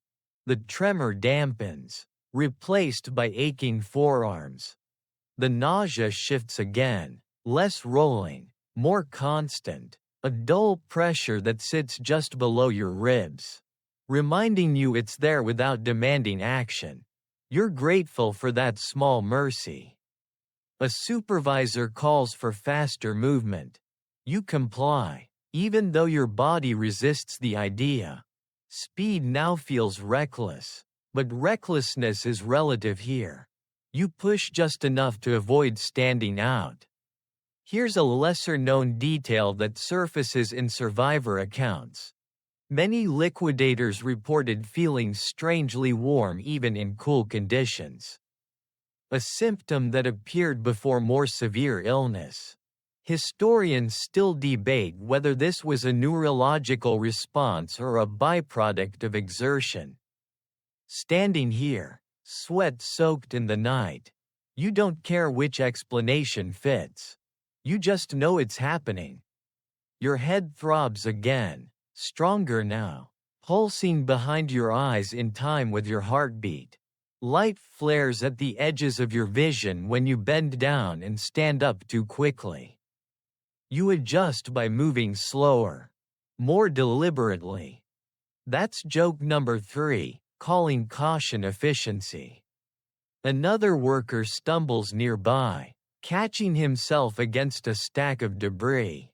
He curses softly, embarrassed. No one comments. Stumbling has become normal. You realize something unsettling. If you were to collapse right now, it wouldn't be dramatic. You wouldn't fall in a heap with alarms blaring. You'd probably just sit down and fail to stand back up. Quietly, inconveniently. The thought doesn't scare you. It exhausts you.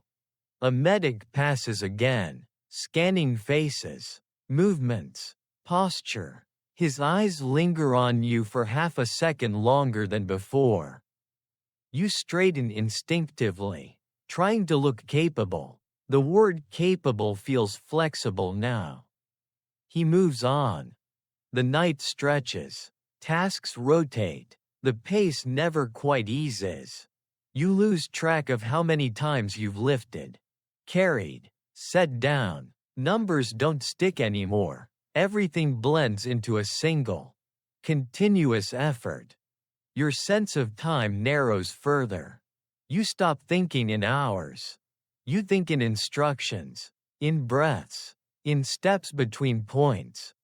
Historians still debate whether this narrowing of focus helped people endure or simply delayed recognition of danger. From inside it, the narrowing feels like survival. Your body feels wrong now in a way that's hard to articulate. Not sick, not injured, just compromised, like a structure that's still standing but no longer aligned the way it was designed to be. You lean briefly against a crate, letting your weight rest somewhere else for a moment. The relief is immediate and profound. You close your eyes for 2 seconds too long and startle when someone speaks near you. Keep moving, a voice says, not harshly, just factually. You nod and push off the crate, legs protesting as you straighten. The moment of rest already feels dangerous, like you might not get back up if you linger. That's joke number 4, fearing rest more than work. As you move again, a quiet understanding settles in. Your body is no longer absorbing stress and recovering from it. It's absorbing stress and keeping it. Every minute adds weight. Every task compounds what came before. There's no reset button, no full recovery waiting at the end of the shift. You are spending something finite. And no one can tell you how much you started with. The lights hum overhead. The reactor looms unseen but unmistakable. The system keeps asking for motion. And you keep supplying it. Because stopping feels like falling out of sync with a machine that doesn't slow down for individuals. You glance at your watch again, squinting to read it. There are still hours left in the night. And your body, heavy and overheated, is already acting like it's borrowed from tomorrow. The sound becomes impossible to ignore now, not because it's louder, but because it's inside your awareness. The dosimeter's clicking has merged with your own heartbeat into a single, uneven rhythm. Click, thump, click, thump. You're no longer sure which one you're listening to at any given moment. Someone near you jokes that the machine sounds nervous. You almost smile. Almost. That's joke number 1, projecting emotion onto equipment so you don't have to feel it yourself. You're given a different device to wear, clipped hastily to your chest. It's explained quickly. This one records cumulative exposure. Numbers matter now. They always mattered, but now they're being acknowledged out loud. You don't see the display clearly. And no one shows it to you. That feels intentional. Here's the well-known part of the history. Liquidators wore dosimeters to track radiation dose. Here's the part historians still argue about. Many devices saturated, malfunctioned, or were collected later without clear feedback to the wearer. Standing there, instrument clicking insistently against your ribs. You understand how data can exist without informing the person it describes. Your task continues much like the last. But everything feels sharper now. Sensations amplified not in intensity, but in significance. Every twinge feels like a message. Every ache feels like a warning. You try not to read too much into it. Reading takes energy you don't have. Your breathing feels shallow again, even when you slow your pace.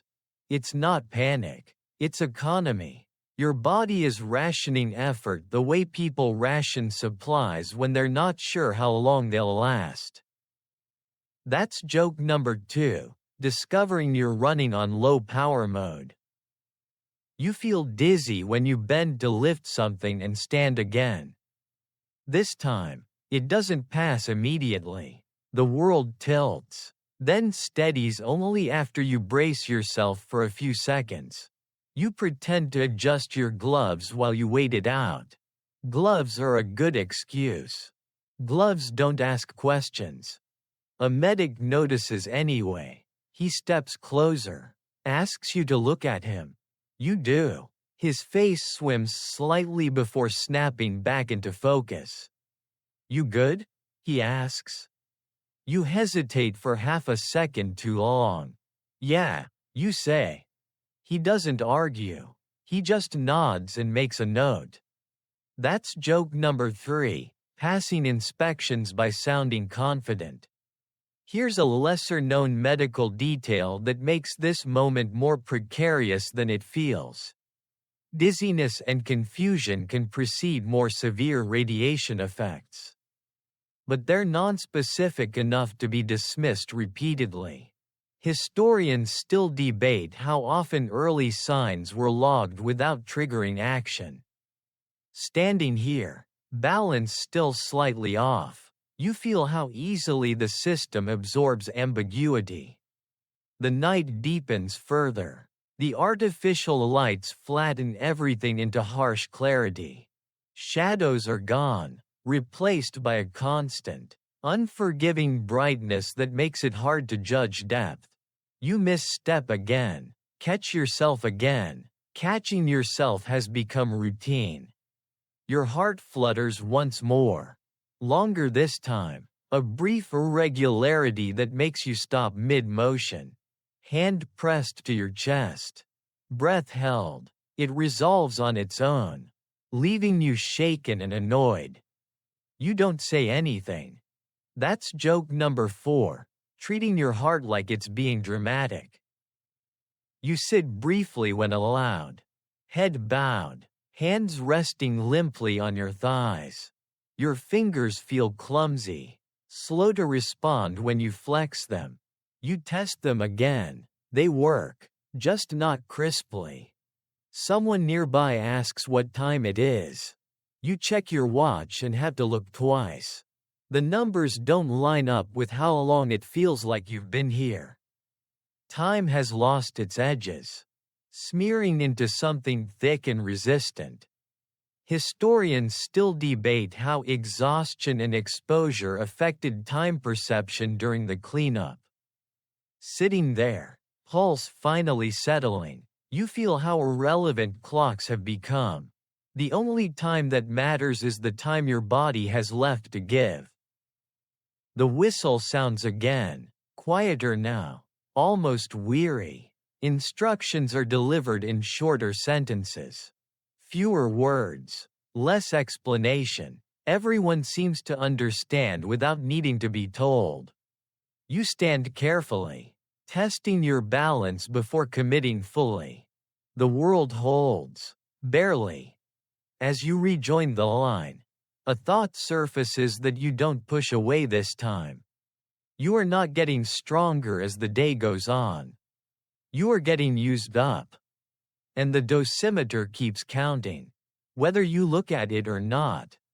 You move forward again, step by step, aware that each movement is being recorded somewhere, in data, in memory, in tissue that doesn't regenerate easily. The clicking continues. Your heart answers it.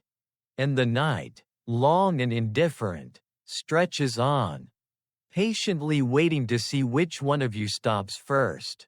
At some point, the soundscape changes. You don't notice it immediately, that's the problem. The dosimeter clicks fade into the background. Not because they've stopped, but because your brain has decided it can't afford to keep reacting to them. The hum of generators, the crunch of boots, the murmur of voices all flatten into a single, continuous noise. Silence would be worse. That's joke number 1, preferring noise because it hides thinking. You're still moving, still lifting, still clearing, but everything feels slightly delayed now. When someone speaks to you, there's a beat before the words register.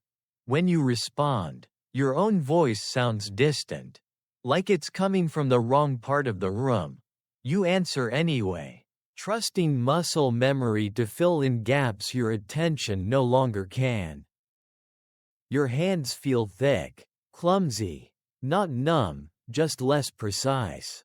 You fumble with a strap and have to try twice to secure it. The mistake irritates you more than it should.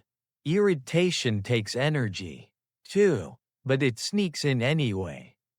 Here's a lesser-known neurological detail that fits uncomfortably well under extreme fatigue and radiation stress.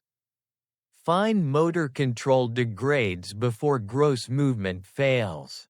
Historians still debate how often this led to small errors that compounded risk. Watching your fingers miss what they should easily grasp. You feel that degradation in real time. The nausea has settled into something steadier now. A constant low pressure rather than waves. You almost prefer it this way. Predictable discomfort is easier to manage than surprise. You sip water mechanically, barely tasting it anymore. That metallic edge is still there. It feels permanent now, like a new setting your senses have accepted. That's joke number 2, adding metallic to your default flavor profile. You're assigned a short task, very short. They emphasize, move a few items, clear a narrow path. It should take minutes. You nod, relieved by the promise of brevity. Even though you've learned that promises here are approximate at best. As you work, your legs feel unsteady in a new way. Not weak, detached, like they belong to someone else and you're borrowing them under specific conditions. You shorten your stride without realizing it, placing each foot carefully, deliberately. You catch yourself leaning slightly to one side when you stand still. You correct for it, annoyed. Your body feels like it's drifting, like a boat that needs constant steering to stay on course. A medic walks by again, closer than before. He watches you for a few seconds longer than feels comfortable. Sit, he says. You start to argue, then stop. Sitting feels too good to resist. You lower yourself onto a crate.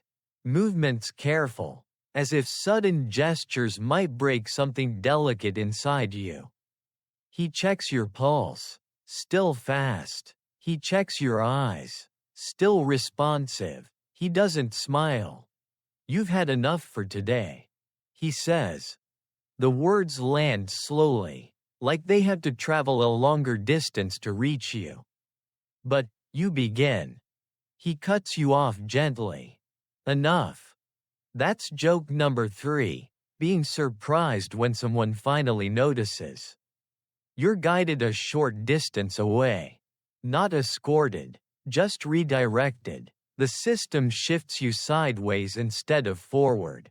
You sit again, head bowed, breathing shallowly, waiting for your body to catch up with what just happened. Relief hits you first, pure, uncomplicated relief. The knowledge that you won't be sent back toward the reactor again tonight loosens something in your chest you didn't realize was clenched. Then something else follows. Unease. Because stopping means you're no longer useful. And being useful has been the only thing keeping the day structured. Tolerable. Without tasks. There's nothing to distract you from sensation. Your head throbs more noticeably now. Light hurts. Sound feels sharp. Your stomach tightens again, closer to the edge than before. You focus on breathing slowly, deliberately, the way people do when they're trying to keep things from escalating. Around you, the site continues its rhythm. Others move, whistles blow, instructions are given. The system doesn't acknowledge your absence beyond a brief note on a clipboard. Historians still debate how many liquidators were pulled from duty based on symptoms versus numbers. Sitting here, heart still racing despite rest. You suspect the distinction often blurred. You realize something quietly unsettling as you sit there. as long as you were moving. Your body's complaints could be folded into the work. Now that you're still, those complaints have nowhere to go. Your hands shake openly now. You don't hide them. There's no one to impress here anymore. Your fingers twitch faintly, like they're trying to remember instructions you're no longer giving them. You feel very tired. Not the kind of tired that sleep fixes. The kind that settles into joints, into nerves, into thought itself. Someone brings you a blanket, not for warmth, but for containment. You wrap it around your shoulders and notice how heavy it feels. How much effort it takes just to adjust it. The night stretches on without you now. And as you sit there, wrapped in borrowed stillness, a truth settles in that doesn't scare you so much as it sobers you. If they hadn't stopped you, your body wouldn't have stopped itself in time. And you still haven't even reached the end of the first 24 hours. Rest doesn't arrive the way you expect it to. It doesn't feel like relief so much as release, like something finally loosening its grip after holding too tight for too long. You're moved to a quieter area, farther from the reactor, but still well within the zone. The air here feels the same, which is unsettling. Distance, you're learning, is relative. You sit on a narrow cot meant for pauses, not recovery. The blanket stays wrapped around your shoulders, heavy and grounding. Your body slumps forward slightly, posture collapsing the moment no one is asking anything of you. Muscles that stayed tense all day begin to complain all at once, as if they've been waiting for permission. That's joke number 1. Discovering pain has excellent timing. Your heart rate remains elevated, thudding harder than seems reasonable for sitting still. You focus on breathing slowly, counting each inhale, then each exhale, hoping to coax it back into cooperation. It works a little, then stops working, then works again. Your body feels inconsistent, like it's negotiating with itself. A medic checks on you again, more thoroughly this time. Blood pressure cuff, flashlight in the eyes, a few quiet notes scribbled down. He doesn't explain the numbers. You don't ask. Explanations feel like they'd require more energy than you have. Here's a lesser-known detail from early Liquidator accounts. Many reported a false sense of calm after being removed from active work, followed by a resurgence of symptoms hours later. Historians still debate whether this lull was physiological or psychological. Sitting here, heart still racing, you don't feel calm so much as suspended. Your stomach tightens again, sharper now. You lean forward instinctively, elbows on knees, breathing through your mouth. The nausea crests but doesn't break. You swallow repeatedly, eyes closed, willing it to pass. It does, eventually, leaving behind a hollow, unsettled feeling. Someone nearby vomits quietly, turned away from everyone else. No one reacts beyond sliding a container closer. The efficiency is almost kind. That's joke number 2. Finding comfort in routine even when the routine is this. Time behaves strangely here, without tasks. Minutes stretch thin and long. You check your watch more often now. Not to track progress, but to anchor yourself to something measurable. The numbers still don't feel real. They feel like suggestions. Your head throbs steadily, not sharply. Light hurts more now, so you keep your eyes half closed, letting the world blur at the edges. Sounds come through muffled, as if your hearing has decided to take the night off. Here's a widely known historical fact that feels different from this side of it.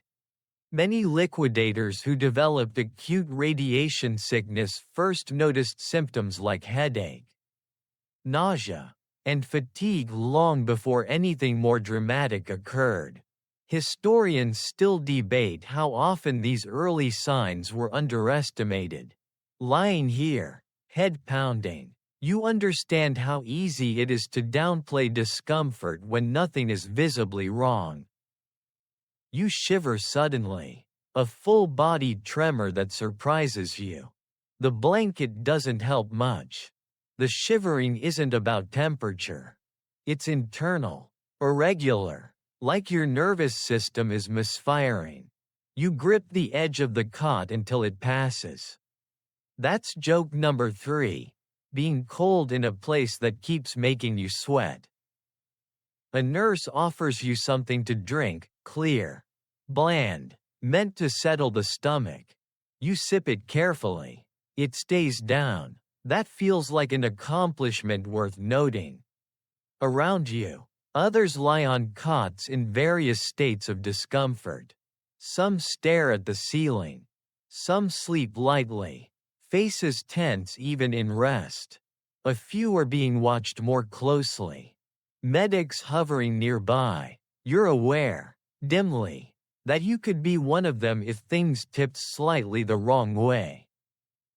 Your thoughts drift now, slower and less organized. Images from the day replay without sequence, the roof, the graphite, the clicking, the failed robot, the look on the medic's face when he finally said, "Enough."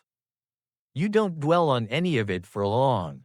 Holding onto thoughts feels heavy. Historians still debate whether liquidators processed the emotional impact of their work in the moment or deferred it indefinitely.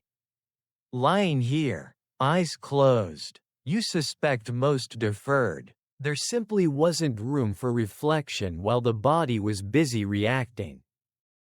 Sleep tries to arrive, but it's shallow and fragmented. You drift off for minutes at a time. Then wake suddenly, heart racing, unsure why. Each time, it takes longer to reorient yourself. Where am I? What time is it? Am I needed? Each answer comes eventually, slower than before. You notice something else now, a dull ache in your joints. Especially your knees and elbows. Not sharp pain, just soreness that feels deeper than muscle fatigue.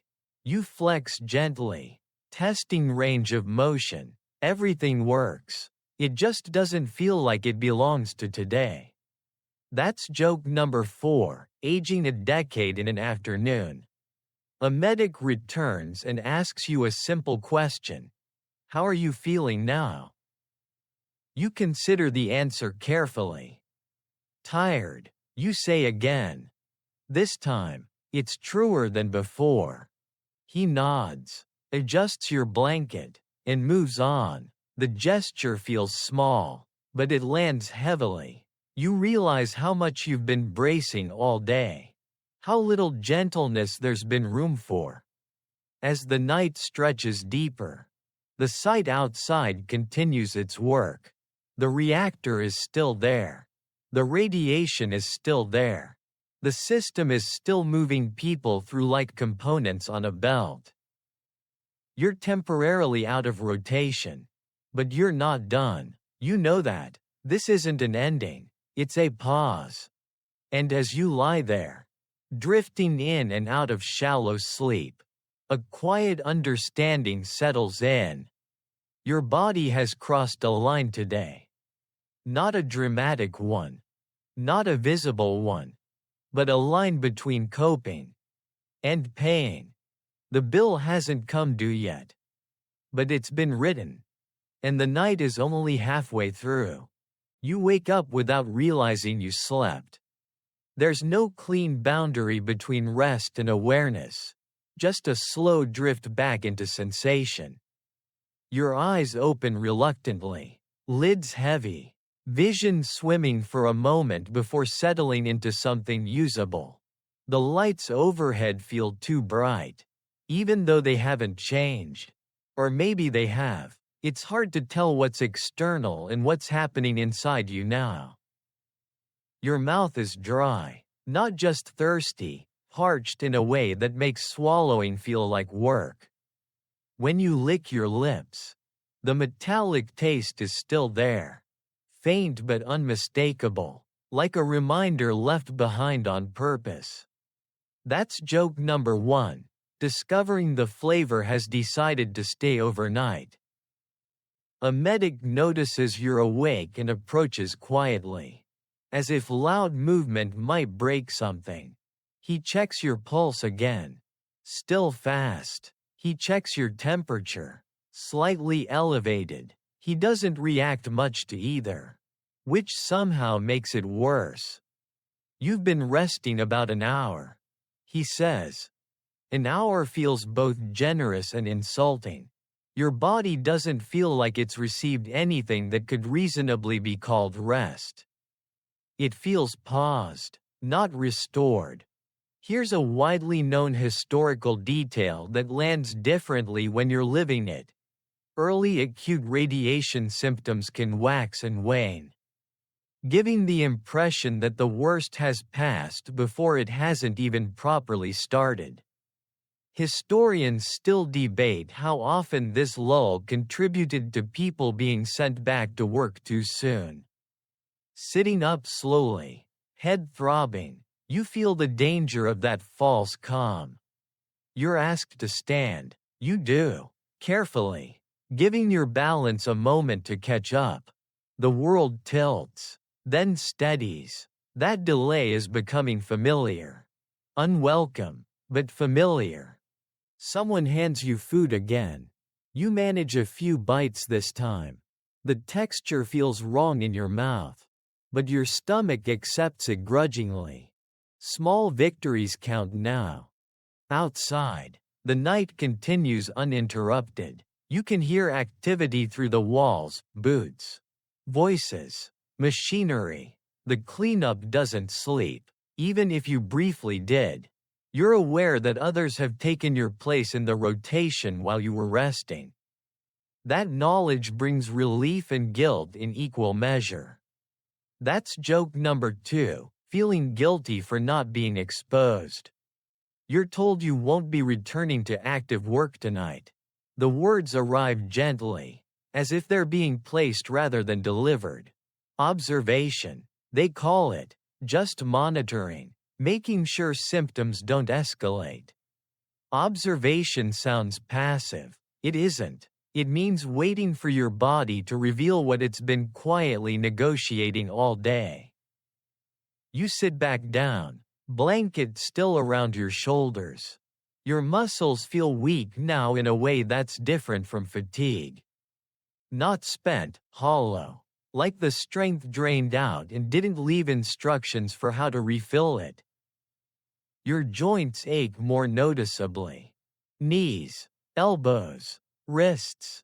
It feels like inflammation, deep and stubborn, not tied to any specific movement.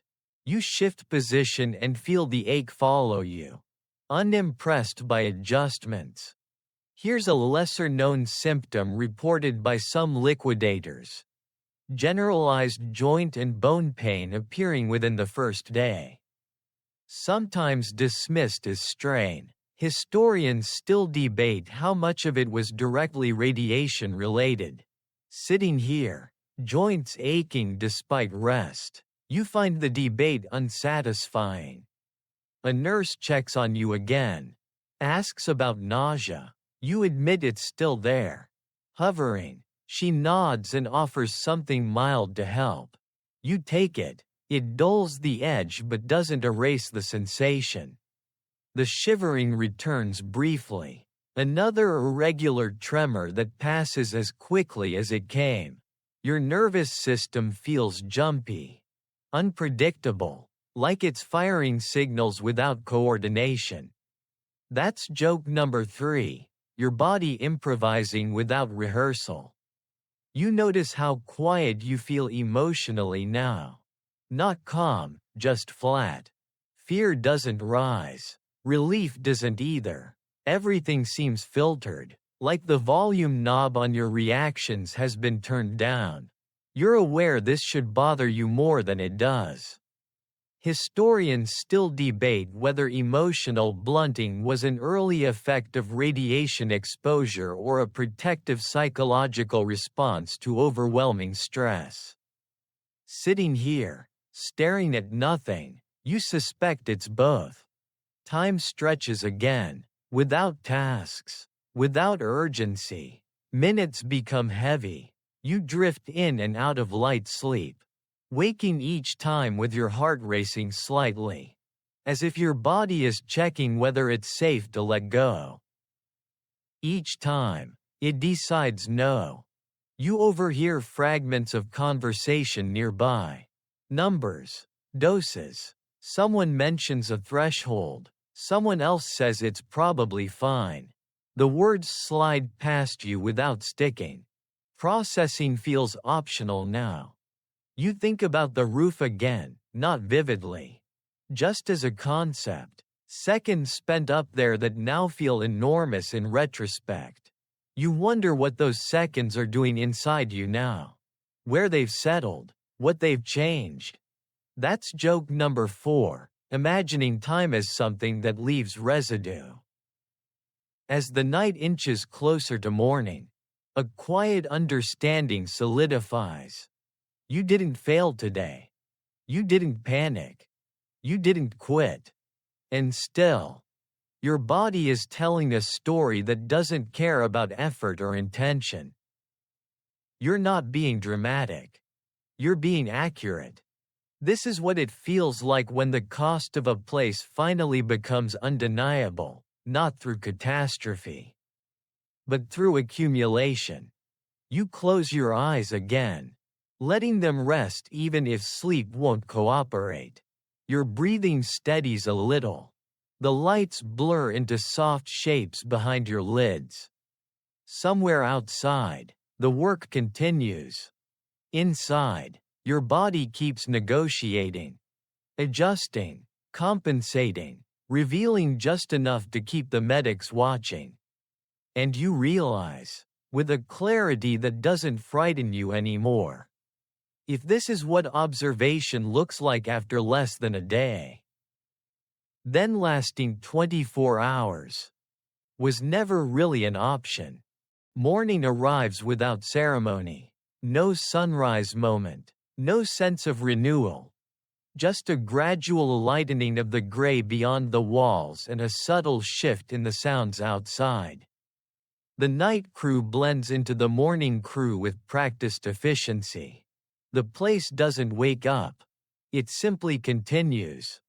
You wake again from shallow sleep. This time more aware of it happening. Your eyes open slowly, like they're resisting instructions. Your head feels thick, stuffed with something heavier than thoughts. When you try to sit up, your body lags behind the idea by a second or two. That delay is becoming a pattern. Your mouth is dry again. The metallic taste hasn't left. It's mellowed into something dull and persistent. Like a note held too long. You sip water when it's offered. Swallowing carefully, it stays down, which feels like an achievement you didn't expect to be proud of. That's joke number 1, celebrating basic bodily cooperation. A medic checks your vitals. Pulse still fast. Temperature still slightly elevated. Blood pressure not alarming. Just off. He writes. Pauses. Writes again. You watch the pen move and feel oddly detached from whatever those numbers mean. You remember where you are? He asks. Yes. You answer immediately. What day is it? You hesitate, not because you don't know, but because the answer doesn't feel anchored to anything. You give the date anyway. He nods, satisfied, and moves on. Here's a lesser-known clinical detail that surfaces quietly in early radiation cases.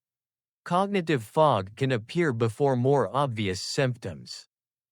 presenting as slowed processing rather than confusion. Historians still debate how often this was recognized in the moment. Sitting here, aware that your thoughts feel wrapped in cotton, you understand how easy it is to miss. You're told you won't be returning to work today.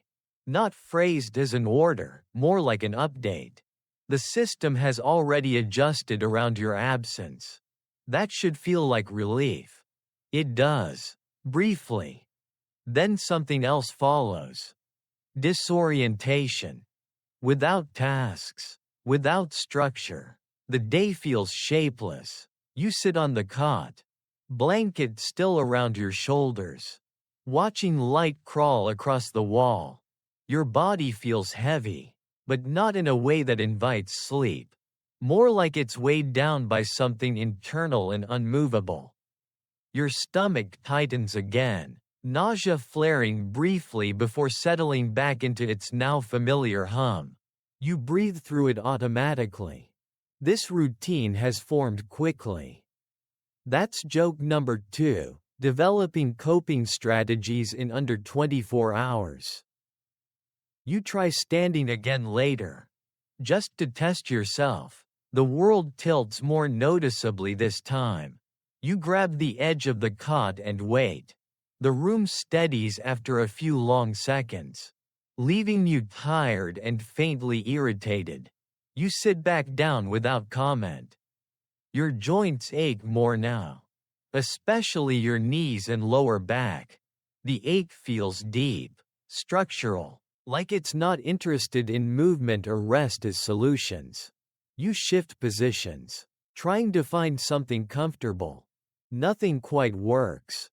Here's another historical detail that tends to get overshadowed. Many liquidators reported early musculoskeletal pain that didn't respond to rest. Historians still debate whether this was radiation-related or the result of extreme exertion under stress. Sitting here, ache unchanged no matter how you move. The distinction feels academic.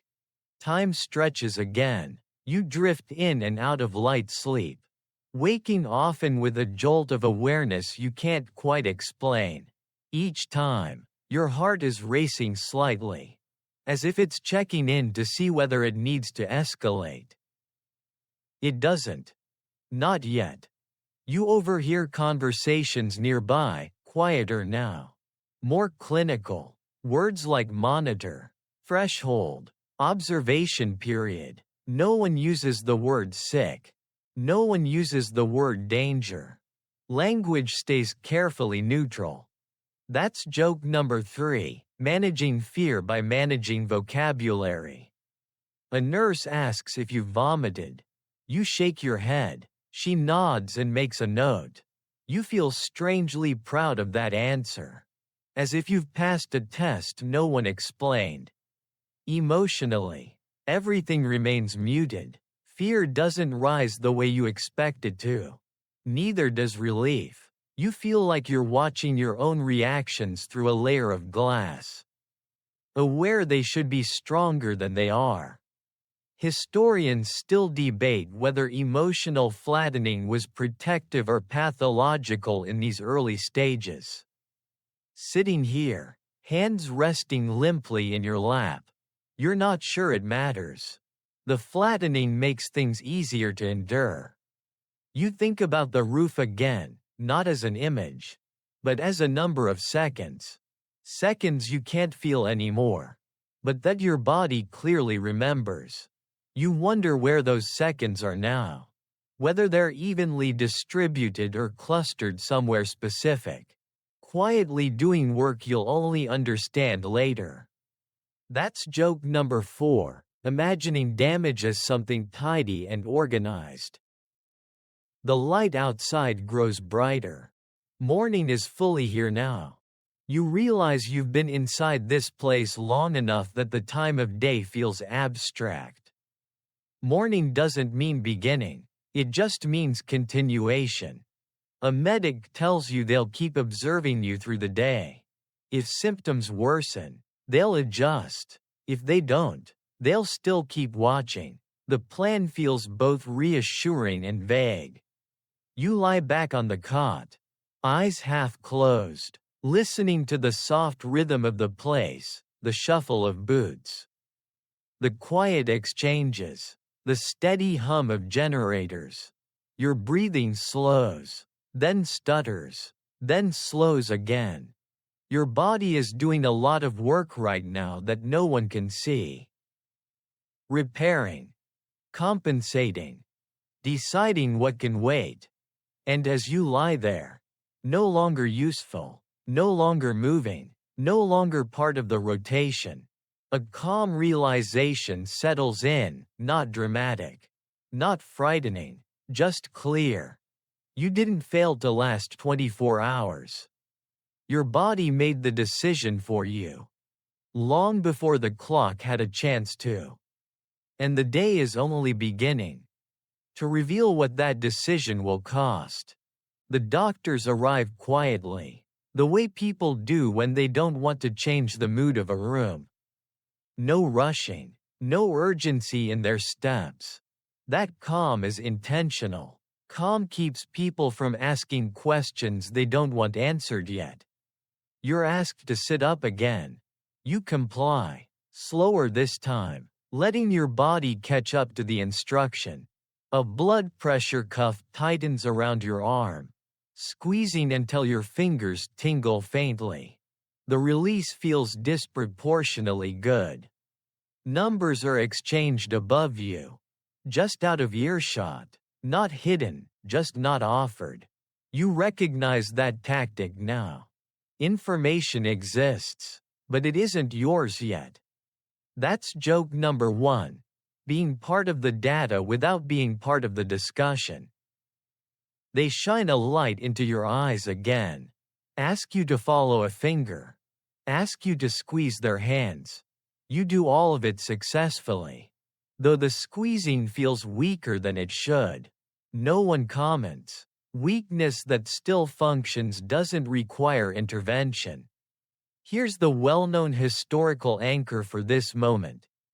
Many liquidators were medically evaluated within the first 24 hours and deemed stable, even as early radiation damage had already begun at the cellular level. Historians still debate whether these assessments created false reassurance or were simply the best that could be done with limited understanding. Sitting here, watching nods and check marks, you feel the ambiguity settle around you like fog. Your stomach cramps again, sharper this time. You exhale slowly through your nose, trying to keep it contained. It passes, leaving behind a deeper ache that feels rooted rather than transient.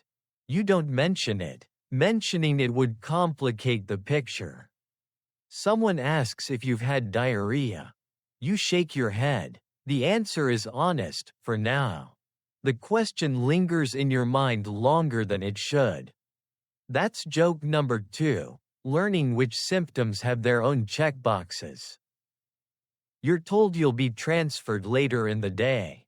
Not home, somewhere else, a hospital farther from the site, where observation can continue more comfortably. Comfort feels like an odd word choice.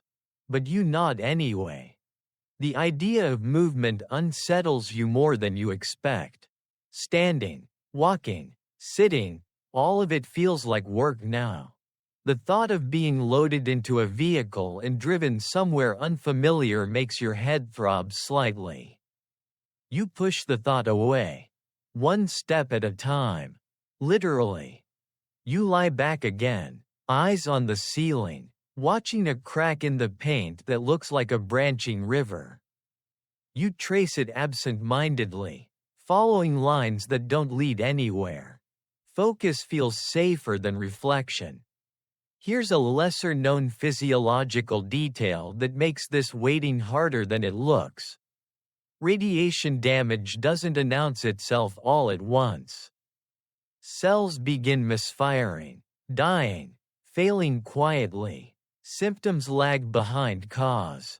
Historians still debate how much early intervention could have changed outcomes. Lying here, waiting, you feel the uncomfortable gap between cause and effect. The nausea returns, heavier now, more insistent. This time it doesn't fully retreat. You turn your head and reach for the container placed nearby earlier. Just in case, the preparation feels ominous. Your hands shake again, more visibly. Find tremors that don't stop when you clench your fists. You unclench them, letting them rest open. Fighting it feels pointless. That's joke number 3, learning when resistance wastes energy. A nurse notices and adjusts your blanket, tucking it around you with surprising care. The gesture is small but grounding. You realize how long it's been since anyone touched you without an agenda. You drift in and out of light sleep again, waking each time with your heart racing, then settling. Each cycle feels a little longer, a little heavier. Your thoughts come back slower after each one, like a computer waking from sleep with too many programs still open. You think briefly about the men still out there, still working. You imagine them rotating through the roof, the ground, the waiting. You don't envy them anymore. You don't feel guilty either. The emotion that surfaces is stranger than both. Gratitude.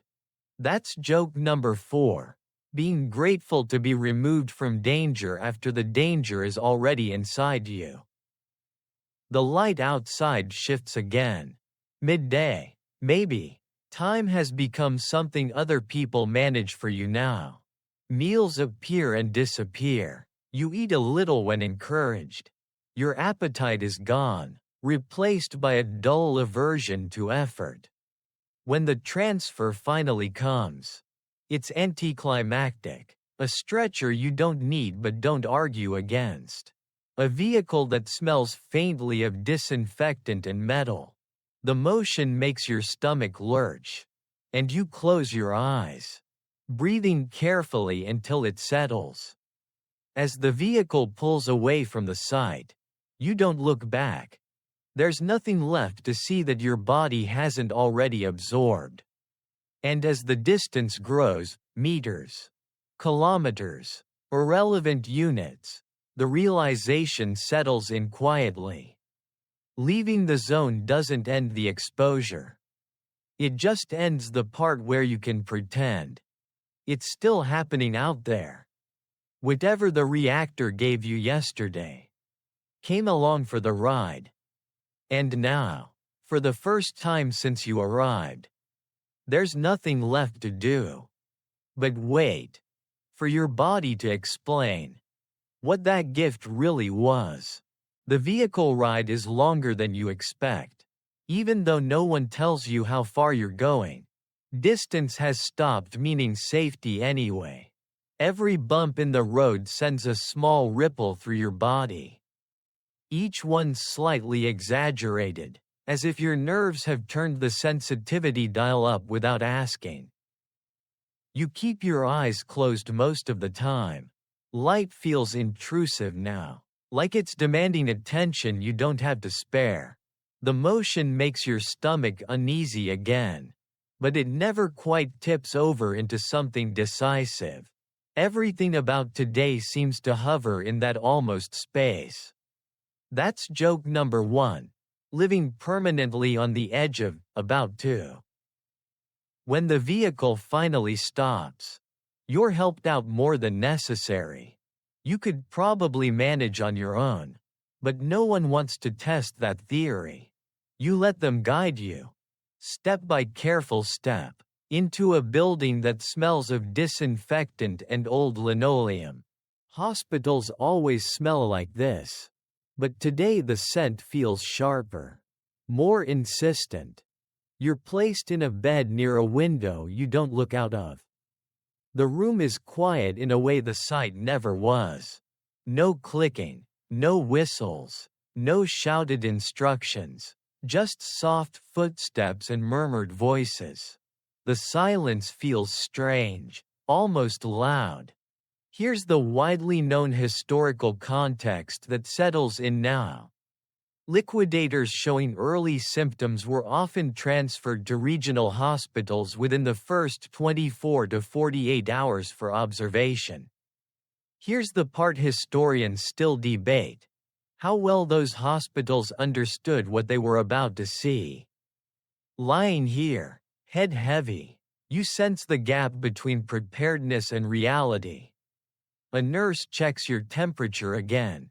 Still elevated. Another checks your blood pressure.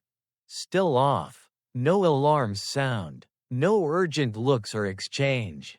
The absence of drama is unsettling. Your nausea returns. Stronger now. No longer content to linger politely. You turn your head toward the basin just in time. The act itself is brief, almost anticlimactic, but it leaves you shaky and oddly relieved afterward. That's joke number 2, finding comfort in unpleasant confirmation. The nurse doesn't flinch. She just notes the time and offers water afterward. You rinse your mouth. The metallic taste dulls slightly. But it doesn't disappear. It's part of you now. Or at least it feels that way. You lie back, breathing shallowly, waiting for your heart to slow. It does, eventually, but not to anything you'd call normal. It keeps a faint edge of urgency, like it's bracing for instructions that never come. Here's a lesser-known medical detail that starts to matter now. Vomiting within the first 24 hours after radiation exposure often correlates with higher doses. Historians still debate how predictive this was in individual cases. Lying here, stomach empty and sore, you don't need the statistics to understand the implication. Someone asks you questions again. Name, age, where you were stationed, how long you worked. You answer slowly, carefully, making sure the words come out in the right order. They do, but each answer feels like it takes effort. Like your brain has to push them uphill. You notice bruises on your arms that you don't remember earning. Faint, yellowing marks that look older than they should. You prod one gently and feel a dull ache underneath. You make a note of it mentally. Then realize you're making a lot of mental notes you may not remember later. That's joke number 3, trusting memory while actively losing it. The room stays dim. Time blurs again. You drift in and out of sleep. Deeper now, but still fragmented. Each time you wake, there's a moment of disorientation. Where am I? Why am I here? Followed by a dull understanding that feels heavier than fear. Your joints ache more intensely now. The pain feels deeper, almost inside the bones themselves. You shift, trying to find relief. There isn't much. The ache doesn't respond to position. It simply exists. A doctor appears at some point, older than the others, his voice calm and measured. He explains that they're watching you closely. That symptoms can evolve. That rest is important. He doesn't say the word radiation. He doesn't have to. That's joke number 4, avoiding the word everyone is thinking. As afternoon slides toward evening again, you become aware of a new sensation. Weakness that isn't tied to movement. Even lying still, you feel drained. Like something fundamental has been siphoned off. Not tired, depleted. You try lifting your arm and are surprised by how heavy it feels. It moves. It just doesn't want to. You let it fall back onto the bed and stare at the ceiling. Following the slow path of a shadow as the light outside changes. Another day is ending, or beginning. It's hard to tell. And somewhere in that quiet, sterile room, The truth settles in with uncomfortable clarity. The danger didn't peak on the roof. It didn't peak during the work. It's unfolding now. Slowly, methodically. In the absence of noise. In the absence of urgency. In the long, quiet hours. Where your body finally has space to reveal what it's been carrying. You close your eyes again, breathing shallowly, listening to nothing. For the first time since this started, there is no task to distract you. Only time. And time, you're learning, is not on your side. The night returns gently this time, as if it's trying not to startle you. The hospital lights dim slightly, shifting from clinical brightness to something meant to suggest rest. The suggestion doesn't quite work. Your body hasn't learned the difference yet. Sleep comes in fragments again, but deeper than before. When you wake, it's not because of sound or light, it's because something inside you feels off. Not pain exactly, more like an internal misalignment. As if systems that usually run quietly in the background are now negotiating loudly with each other. Your throat feels sore. Swallowing takes effort. When you touch your neck absent-mindedly, your skin feels tender, almost sensitive in a way it wasn't yesterday. You make a mental note, then wonder how many mental notes you've already lost. That's joke number 1. Keeping records in a filing system that's on fire. A nurse checks on you again, asks about nausea. You say it's better. That's mostly true. It hasn't vanished, but it's dulled into something manageable. She nods, checks a chart, moves on. You notice your hands again. The tremor hasn't gone away. It's subtle, but persistent, like a vibration you can't quite dampen. You hold your hands together to steady them. It helps a little. Here's a lesser-known detail that surfaces now. Tremors and fine motor instability were reported by some liquidators early on. Often dismissed as anxiety or fatigue, historians still debate their exact cause.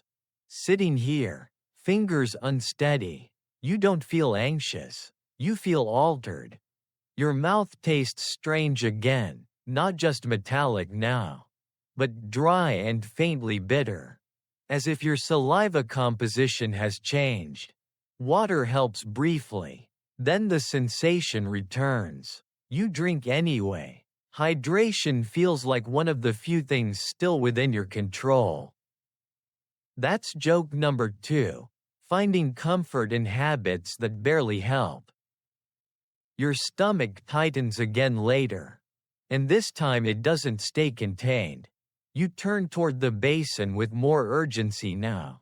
The motion practiced. The episode is brief but leaves you drained in a way the earlier ones didn't. When it's over, you lie back and close your eyes, breathing slowly, waiting for your heart to calm. It takes longer than it should. A doctor comes by shortly after, reviewing notes. He asks about timing, when the nausea started, when it worsened, how long it lasted. You answer as best you can, though the timeline feels fuzzy. He nods, thoughtful, and writes more. Historians still debate how predictive symptom timing truly was. But you can see it matters to him. Patterns mean something. Patterns suggest trajectories. The word trajectory sticks with you after he leaves. You notice bruising again, new ones now. Faint discolorations along your arms. Your thighs. You don't remember bumping into anything here. You press one gently.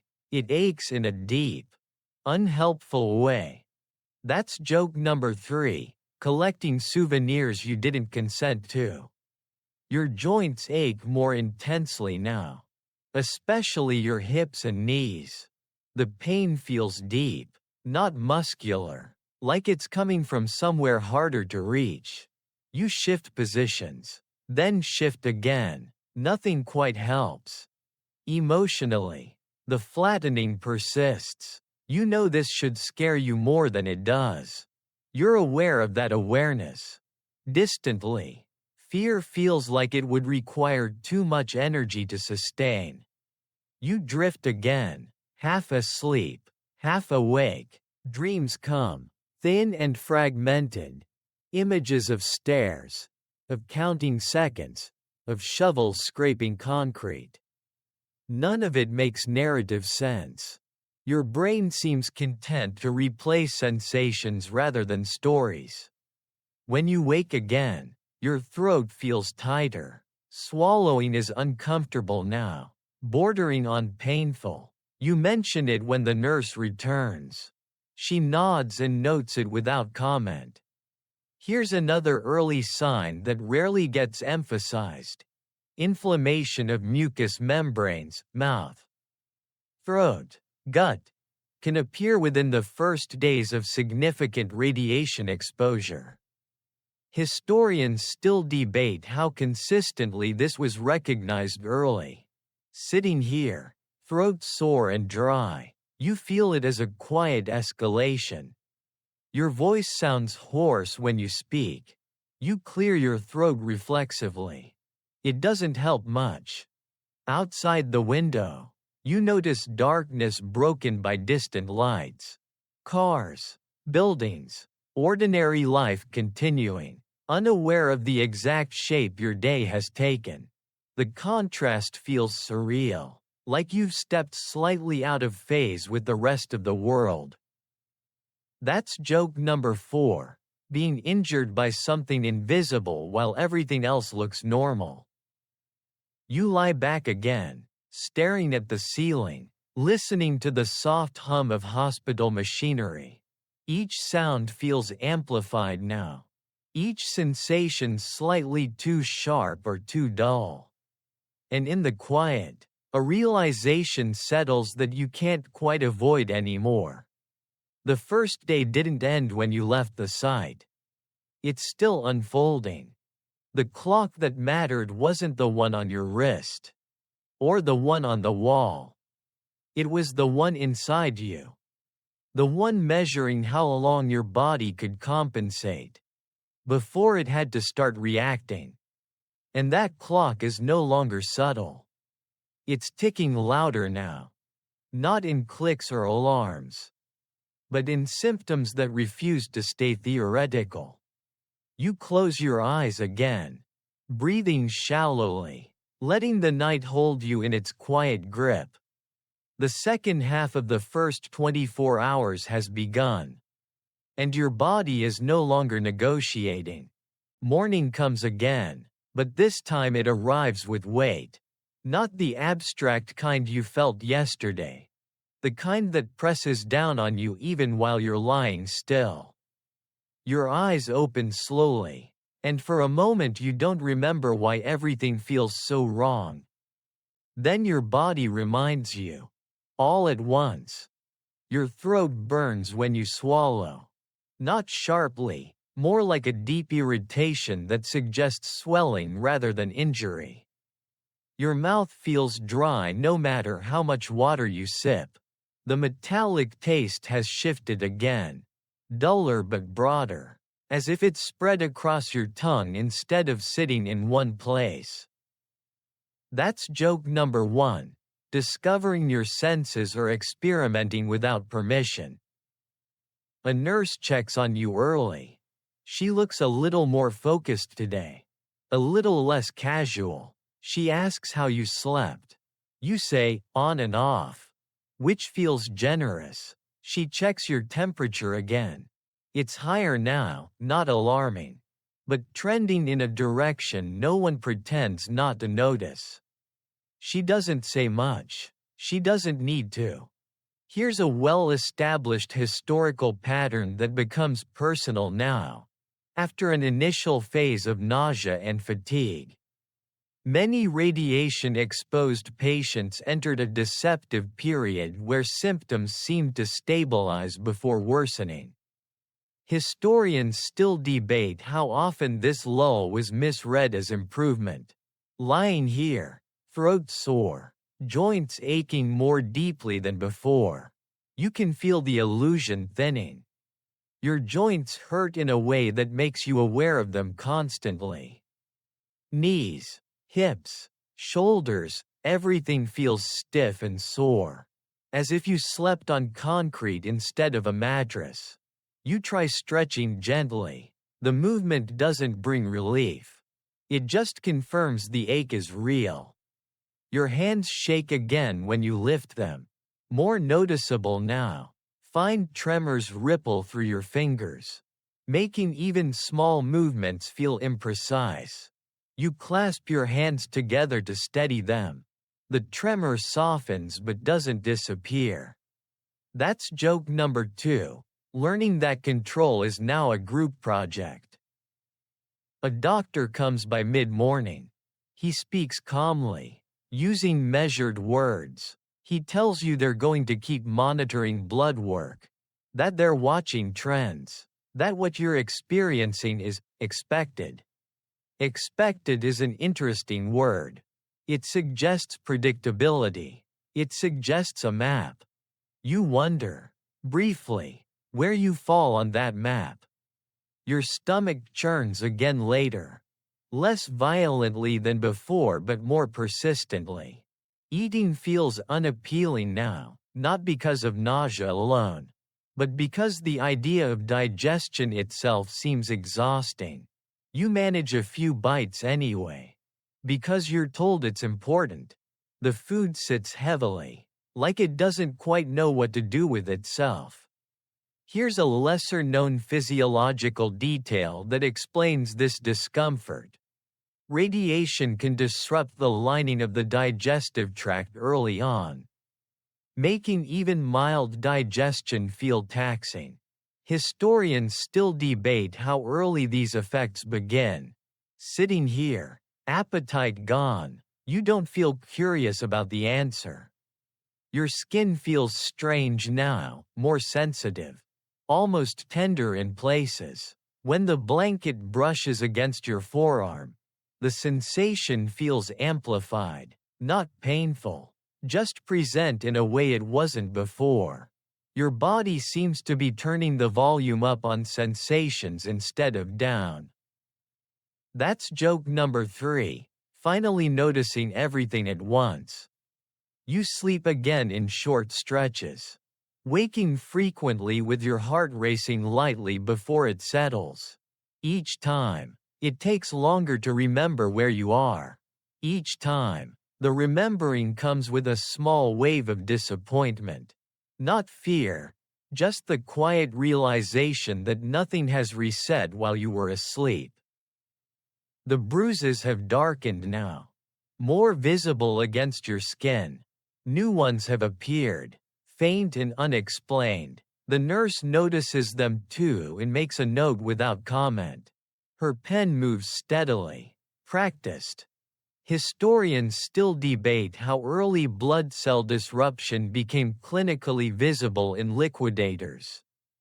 Lying here, watching bruises bloom without permission, you feel that disruption becoming less abstract. Your voice sounds weaker when you speak now. Not hoarse exactly, just thin. As if the effort of producing sound has increased. You find yourself speaking less. Conserving words the way you're conserving energy. Outside, the day looks ordinary through the window. People pass. Cars move. Nothing about the world seems aware that your body is quietly recalculating what it can afford to keep doing. That's joke number 4. Being surrounded by normality while becoming something else. By afternoon, exhaustion settles in again, heavier than before. Not sleepiness, fatigue, deep and cellular, like rest wouldn't touch it even if it tried. You lie still, eyes open, breathing shallowly. letting the hours slide past without engaging them. You realize something then, without panic or drama. The first 24 hours were never about whether you'd collapse on sight. They were about whether your body could keep pretending everything was fine long enough to get you away from it. Now that you're here, still, watched, removed, the pretending has stopped. What's happening now is quieter, slower, much harder to interrupt. And as the day moves forward, bringing you closer to a full rotation of the clock, you understand with uncomfortable clarity. You didn't fail to last 24 hours as a liquidator. Your body did exactly what it was designed to do. It got you out. What comes next was never meant to be faced. On the roof, or in the dust, or under a stopwatch. It was always going to happen here. In a bed, under observation, with nothing left to distract you from the sound of your own biology. Working through the consequences, the approach to the 24-hour mark doesn't feel climactic. There's no sense of a finish line, no countdown anyone announces. Time just keeps sliding forward, indifferent to the milestone you're quietly approaching. Your body, on the other hand, seems very aware that something has shifted. You wake from another shallow doze with a strange heaviness in your limbs. Like gravity has increased overnight. Lifting your arm feels deliberate now, as if you're moving through thick water. It obeys, eventually, but without enthusiasm. That's joke number 1, discovering your muscles have opinions. Your throat hurts more today. Swallowing is uncomfortable enough that you avoid doing it unless necessary. The nurse notices how little you're drinking and encourages you gently. You comply, because compliance has become second nature. The water soothes briefly, then the irritation returns, stubborn and unchanged. Here's a well-known medical reality framed by proximity. The lining of the mouth and throat is among the fastest dividing tissue in the body, and therefore among the first to show damage. Historians still debate how early this became apparent in individual cases. Sitting here, throat raw and dry, you feel that vulnerability directly. Your joints ache constantly now. Not flaring or fading, just present. Knees, hips, shoulders, it feels like you've aged suddenly. Joints reminding you of themselves with every small shift. You try rolling onto your side and find the movement costs more than it should. Your hands shake again when you adjust the blanket. The tremor is stronger now, more visible. You watch it with mild curiosity, like it belongs to someone else. Emotional distance has become your body's preferred coping strategy. That's joke number 2, outsourcing concern. A doctor visits again in the afternoon. He speaks carefully, choosing words that don't invite panic. He explains that what you're experiencing fits a pattern. He doesn't define the pattern out loud, but you recognize the implication. Patterns mean predictability. Predictability means they've seen this before. You ask, quietly, if this is going to get worse. He pauses, not long, but long enough. It can, he says, but we're watching you. Watching feels passive. You nod anyway. Here's a lesser-known historical detail that deepens the unease. Many patients who appeared relatively stable at the 24-hour mark went on to worsen over the next several days. Historians still debate how accurately early severity predicted later outcomes. Sitting here, ache deepening, you understand how little reassurance early stability actually offers. Your stomach churns again later. Though you don't vomit this time. The sensation sits low and constant. Like a reminder rather than a threat. You've stopped feeling hungry entirely. Food arrives, untouched, and leaves again. No one pushes you. Your skin feels sensitive in new ways now. The sheet against your legs feels rougher than it should. The air feels cool and irritating. Sensory thresholds are shifting, quietly recalibrating. That's joke number 3, discovering discomfort in neutral things. You drift again into light sleep. Waking often. Each time you wake, it takes longer to remember the sequence of events that brought you here. You know them intellectually, but they feel distant, like someone else's story you've been told too many times. When evening approaches again, a nurse mentions the time casually. You do the math slowly, carefully. You've passed it. 24 hours. Nothing happens. No bell rings. No line is crossed in the way you expected. Your body doesn't collapse. It doesn't recover either. It just continues. That's joke number 4, surviving milestones that don't care about survival. The realization settles in gently, without fear. Lasting 24 hours was never about endurance. It was about how long the damage could stay quiet. Now that the clock has made its full turn, the silence has ended. Symptoms aren't hints anymore, they're statements. You lie back, eyes half closed, listening to the soft sounds of the hospital, footsteps, distant voices, the hum of systems designed to keep people alive when their own bodies are struggling. Your heart beats steadily now, no longer racing, but heavier, as if each beat has more to carry. You understand something with a clarity that doesn't need drama. The first day was the price of entry. What comes after is the cost. And that cost isn't paid all at once. It's paid slowly, quietly, in cells that don't regenerate fast enough, in systems that take time to fail, in a body that did exactly what it needed to do, to get you out of danger, and is now dealing with the aftermath. You close your eyes again, letting them rest even if sleep doesn't fully come. The stopwatch on the roof is long gone. Now the only clock that matters is the one inside you. And it has just started counting. In a way no one can turn off. The day after the first day feels heavier than the first day itself.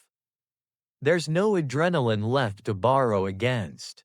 No novelty to distract you from what's happening.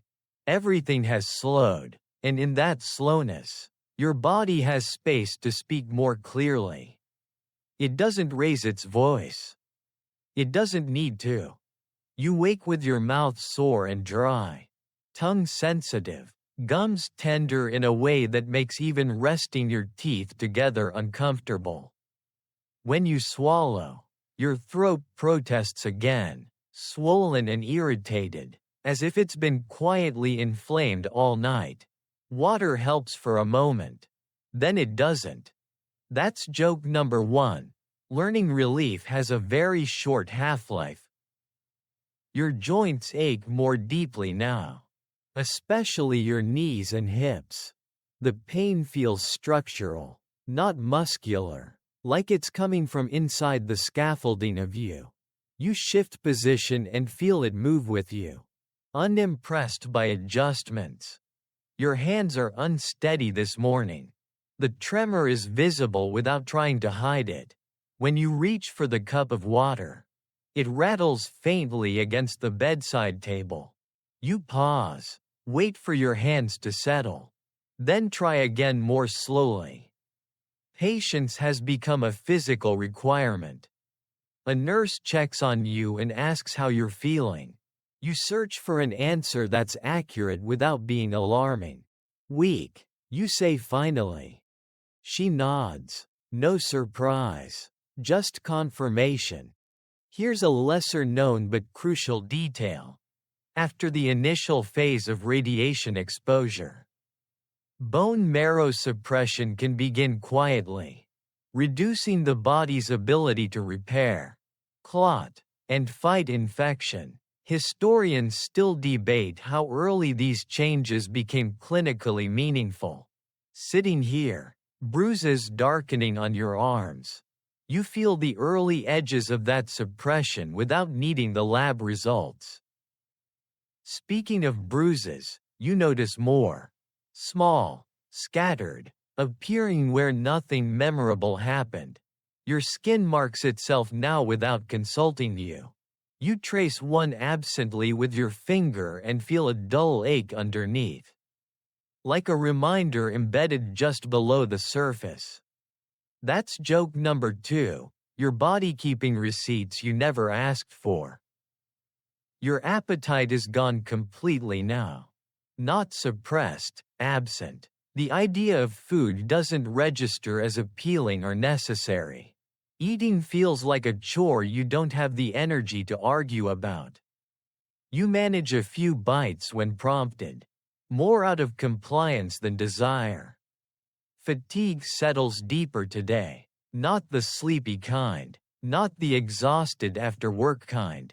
This is fatigue that feels cellular. As if rest wouldn't touch it even if you slept for a week. You lie still and feel tired anyway. Here's the uncomfortable truth historians still circle around. Radiation sickness isn't just about damage, it's about energy.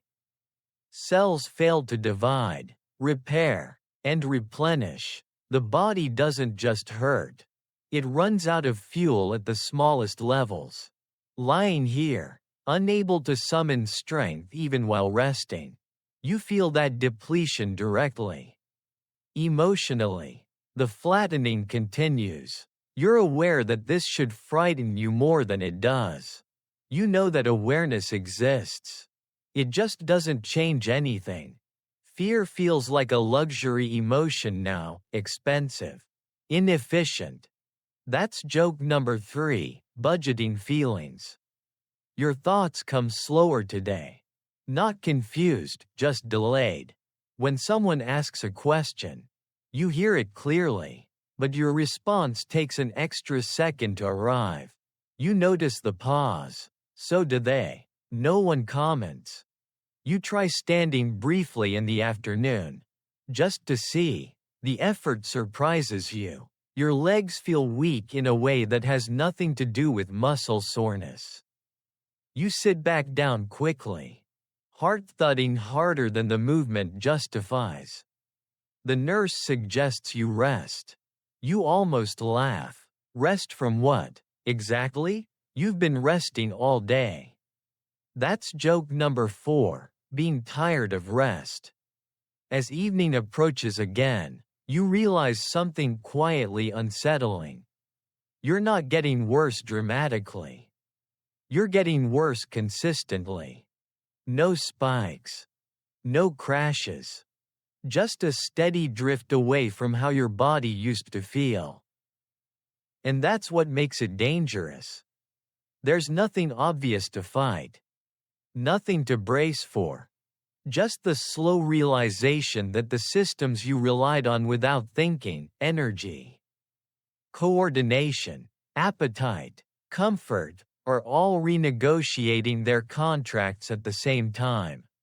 You lie back, eyes half closed, listening to the soft sounds of the hospital settling into night again. The roof feels far away now. The dust feels far away. But the consequences are closer than ever. You didn't last 24 hours as a liquidator because the work ended. You didn't last because your body quietly decided that continuing would cost more than it could afford to pay. And that decision, unlike the assignments on site, is not reversible. Night settles in again, heavier than before, as if each cycle of light and dark adds another layer instead of wiping the slate clean. The room feels smaller tonight. Not physically, emotionally. The walls haven't moved, but your awareness presses closer to them, like there's less space inside you to spread out.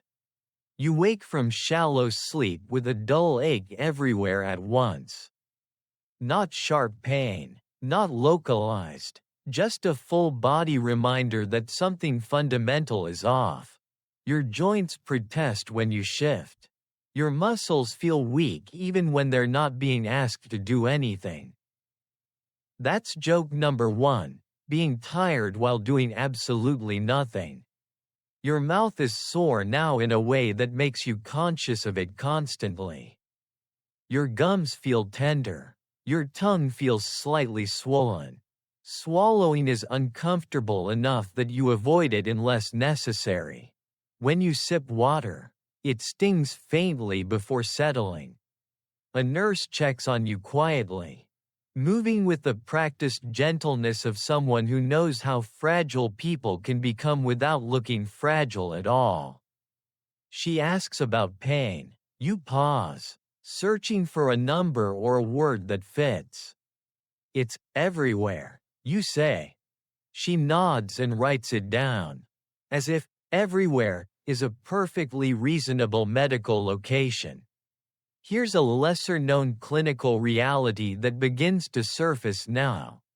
Widespread inflammation and discomfort can appear without a single focal point, making it difficult to treat symptomatically.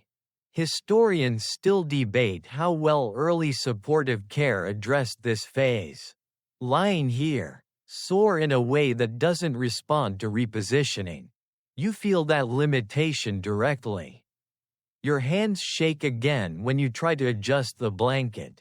The tremor is persistent now. No longer something that comes and goes. You wait for it to calm before trying again. It doesn't. You work around it. That's joke number 2, planning movements around instability. Your stomach churns intermittently, but you don't vomit tonight. Instead, the nausea sits quietly, like it's conserving energy. You've stopped feeling hungry altogether. Food feels theoretical, something you remember enjoying rather than something your body wants. Your skin feels different now. 2, more sensitive, slightly sore, like a mild sunburn that doesn't have a clear cause. The sheet against your arm feels rougher than it should. You shift and feel irritation follow you, unbothered by compromise. Here's another early sign that often gets glossed over: skin sensitivity and irritation without visible injury. Historians still debate how frequently this was documented. As you lie here, skin reacting to nothing in particular. The documentation feels secondary. Emotionally, the flatness remains. You know you should be scared. You know other people would be scared. The absence of fear feels strange, but not alarming. It's simply how your mind has chosen to cope. That's joke number 3, saving energy by not panicking. Time drags tonight. You check the clock occasionally, but the numbers don't connect to anything internal. An hour passes, then another, or maybe less, or more, without appetite, without tasks, without strength. Time becomes something that happens to you rather than something you move through. You try to remember what your body felt like before all this. Not yesterday, before the sight, before the dust, before the roof. The memory feels distant, like recalling the sensation of a place you haven't visited in years. You know it existed, you just can't quite feel it anymore. A doctor visits late, speaking softly, updating you on labs without sharing specifics. He says they'll keep watching trends. He says rest is important. He says you're not alone in this. You nod, listening, absorbing the tone more than the content. Reassurance is delivered carefully here, measured in dosage like everything else. That's joke number 4, administering calm in controlled amounts. As the night deepens, a realization settles in with uncomfortable clarity. You're not waiting for something dramatic to happen anymore. You're waiting for something gradual. For strength to return, or not. For appetite to reappear, or not. For your body to decide how much damage it can repair. And how much it will have to live with. There's no stopwatch now. No whistle. No rotation schedule. Just long hours where the only task is endurance. And endurance no longer feels heroic. It feels clinical. You close your eyes again, breathing slowly, listening to the soft sounds of the hospital at night. Somewhere far away, the reactor still exists. The cleanup still continues. But for you, the work has shifted inward. And it's asking questions no one can answer yet. Only observe. Which is harder than lifting debris ever was. Because debris was visible. This isn't. By now, the routine has inverted itself. Night no longer feels like an interruption of the day. It feels like the default state. Darkness comes, and with it, a strange sense of honesty. There's less pretending after sunset. Fewer expectations that you'll suddenly feel better just because another hour has passed. You wake again, not from pain exactly, but from discomfort that doesn't let you sink too deeply into sleep. Your body seems to keep you hovering near the surface, as if full rest might be too expensive right now. Your mouth hurts more today.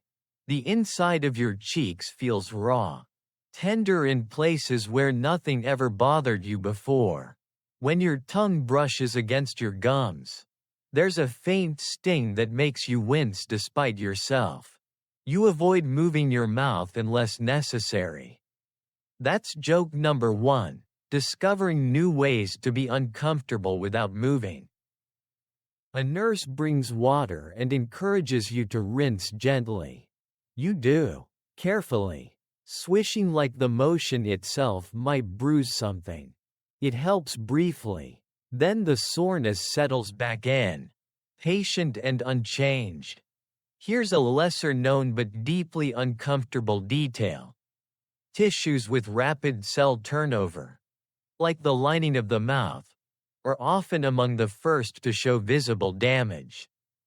Historians still debate how consistently this was recognized early. Sitting here, mouth sore enough to avoid swallowing, you feel the biology without needing explanation. Your joints ache constantly now. Not flaring, not easing, just present, like background noise you can't turn off. Knees, hips, shoulders, even your fingers feel stiff and sore. You flex them slowly, experimentally. They respond, but reluctantly. Your hands tremble even at rest now. The fine shaking doesn't stop when you're still. It only becomes more noticeable when there's nothing else happening to distract you from it. You watch your fingers move on their own and feel a flicker of annoyance. Then let it go. That's joke number 2. Learning irritation burns energy you can't spare. Your skin feels wrong again today. Not painful, just hypersensitive. Like every touch is being registered twice. The sheet against your leg feels abrasive. The air feels cool and irritating. You shift positions, then give up and stay where you are. A doctor visits in the evening and speaks gently, explaining that your counts are being watched closely. He doesn't say which counts. You know better than to ask. Specifics don't change how this feels. He mentions that what you're experiencing is consistent with early radiation injury. He says it plainly, without drama. The word radiation lands quietly, like something you already knew but hadn't heard spoken out loud yet. That's joke number 3, waiting days to name the obvious. Your stomach churns again, though still without vomiting. The sensation sits deep and heavy, like your digestive system has lost enthusiasm for participation. Food arrives. You take a few bites because someone asks you to. It sits there, unimpressed by your effort. Fatigue has settled into something new now. It's not just tiredness, it's weakness. You feel it when you lift your arm, when you shift your weight, when you think about standing. Your body feels less capable overall, like its maximum output has been quietly lowered without notification. Here's another historical truth that rarely gets emphasized. Weakness in early radiation sickness isn't just muscle fatigue, it's systemic. Historians still debate how early this shift begins. Lying here, unable to summon strength even while resting, you feel the system-wide nature of it. Emotionally, you remain oddly calm, not peaceful, just distant. The idea of fear still registers intellectually, but the feeling itself doesn't arrive. Your mind seems to have decided that panic wouldn't be useful now. That's joke number 4, your brain choosing efficiency over honesty. Time stretches again. You stop checking the clock entirely. Whether it's 2 a.m. or 4 a.m. feels irrelevant. The night is just night. A long, quiet interval where your body continues its slow, unseen work. You think again about the roof, not as a place, but as a concept. Seconds of exposure that now feel impossibly heavy. You imagine them stacking up, one on top of another, settling into tissue and marrow in places you'll never consciously feel. You don't feel angry about it. That surprises you. You feel resigned. And resignation, you realize, is not the same as acceptance. It's just what happens when arguing with reality costs more than it gives back. As you lie there, breathing shallowly, you understand something with quiet clarity. The hardest part of this isn't pain. It's uncertainty. Not knowing how far this will go. Not knowing what will reverse and what won't. Not knowing which sensations are temporary and which are previews. There's no assignment list for this phase. No stopwatch. No clear instructions. Just observation. And the slow, unavoidable understanding that the version of your body that walked onto that site, the one that climbed stairs, lifted debris, ran from the roof, is already gone. What's left now is something altered. Still you. But changed in ways that time alone will have to explain. The days have started to blur together. But something about this one feels different. Not worse. Not better. Just settled. As if your body has stopped arguing with what's happening and has moved on to the quieter work of adjustment. You wake without the sharp jolt you'd grown used to. No racing heart this time. No sudden nausea. Just a heavy awareness that arrives slowly. Like fog filling a room. Your eyes open, and for a moment, you simply exist, breathing, listening, feeling the weight of yourself against the bed. That's joke number 1, counting stillness as progress. Your mouth still hurts, though you've learned how to move it carefully. Avoiding the tender spots. Your throat remains sore, but you've adapted your swallowing to minimize the discomfort. It's strange how quickly the body learns new rules when the old ones stop working. Your joints ache the same way they did yesterday. Not more, not less, just present. You test them gently, rolling your shoulders, bending a knee. The movements feel stiff, but possible. Everything is possible now, just at a lower cost ceiling.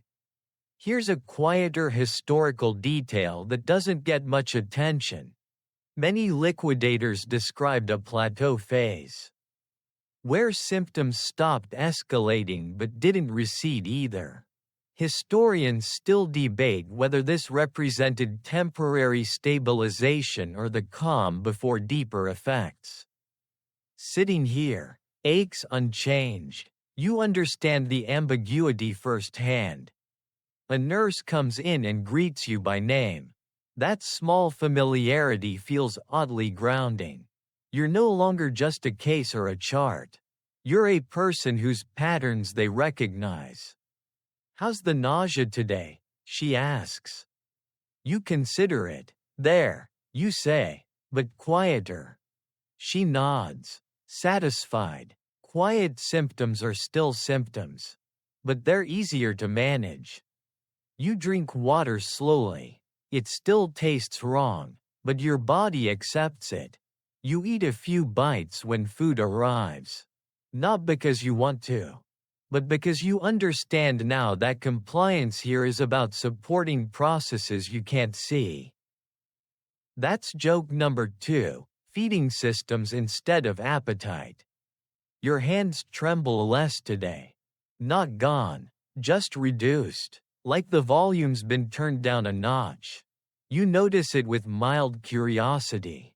Then stop watching. Constant monitoring is tiring.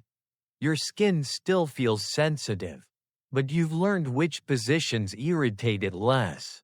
You arrange yourself carefully, optimizing comfort the way you once optimized movements on site. The skills transfer more easily than you expected. A doctor visits and talks about timelines, not firm ones. Just ranges, days, weeks, follow-ups, observation. He doesn't predict outcomes. He explains processes. You appreciate that. Predictions feel premature. He tells you that what happens next will be slow. Improvement, if it comes, won't announce itself loudly. Neither will setbacks. You nod, absorbing the tone more than the specifics. That's joke number 3, being warned that patience will be mandatory. You spend part of the afternoon just thinking, not actively, more like letting thoughts drift past without grabbing them. You think about the roof again, briefly, then about the hospital ceiling, then about nothing at all. You realize you're no longer replaying the day obsessively. The sounds, the clicks, the stopwatch, they've softened in your memory. Not gone, but less sharp. Your mind seems to be filing them away somewhere deeper, somewhere less disruptive. Historians still debate how trauma and physical injury intertwine in cases like this. Sitting here, emotionally muted but functional, you feel the overlap without needing to name it. You try standing again later, with assistance nearby. This time, it works a little better. Your legs feel weak, but they hold. The world sways briefly, then steadies. You sit back down after a minute, heart beating faster but not wildly. Progress, you decide, doesn't need to be dramatic to be real. That's joke number 4, celebrating not falling over. As evening approaches, you feel something unfamiliar. Acceptance. Not resignation. Not optimism. Acceptance of uncertainty. You don't know how this will resolve. You don't know what will linger. You don't know which version of yourself will emerge on the other side of this. But you know this much. You survived the part that required you to keep moving while everything inside you protested. Now you're in the part that requires patience. And patience, unlike heroics, doesn't get a lot of attention. The room grows quieter again as night approaches. You lie back, adjusting the blanket with hands that shake less than they did before. Your breathing steadies, your thoughts slow. You realize something gently, without bitterness. Not lasting 24 hours wasn't a failure. It was information. Information about where human limits actually are. Not the ones people imagine, but the ones written into tissue and time. You close your eyes, letting them rest. Tomorrow won't bring answers, but it might bring clarity. And for now, that's enough. The last stretch of this first arc doesn't announce itself. It arrives quietly, the way everything meaningful has since you left the site. There's no ceremony to mark it, just a subtle sense that something has settled into place. You wake gently this time, not startled, not disoriented. Your body still feels heavy, still altered, but there's a new consistency to it. The ache in your joints is familiar now. The tenderness in your mouth and throat is something you know how to move around. Even the fatigue has a shape you recognize. That's joke number 1. Getting used to things you never wanted to learn. A nurse checks on you and smiles. Just a little, not reassurance, recognition. You're stable, not healed, not out of the woods, but steady. In this place, that matters. You drink water. It still tastes wrong, but it stays down. You eat a few careful bites. Your body accepts them without protest. Small mercies count more now than big promises ever did. You sit up on the edge of the bed and let your feet touch the floor. The contact feels grounding, almost symbolic. You're here. You're present. You're not moving debris or counting seconds anymore. Here's the final historical truth that ties everything together. Most liquidators who experienced early symptoms did not collapse in the first day. They left under their own power. They spoke, they walked, and only later, sometimes much later, did the full story of exposure become clear. Historians still debate outcomes, numbers, causes. What isn't debated is this: the first 24 hours were never the measure of survival. You understand that now. You didn't fail because you were weak. You didn't stop because you panicked. You stopped because your body recognized a limit. That courage can't override.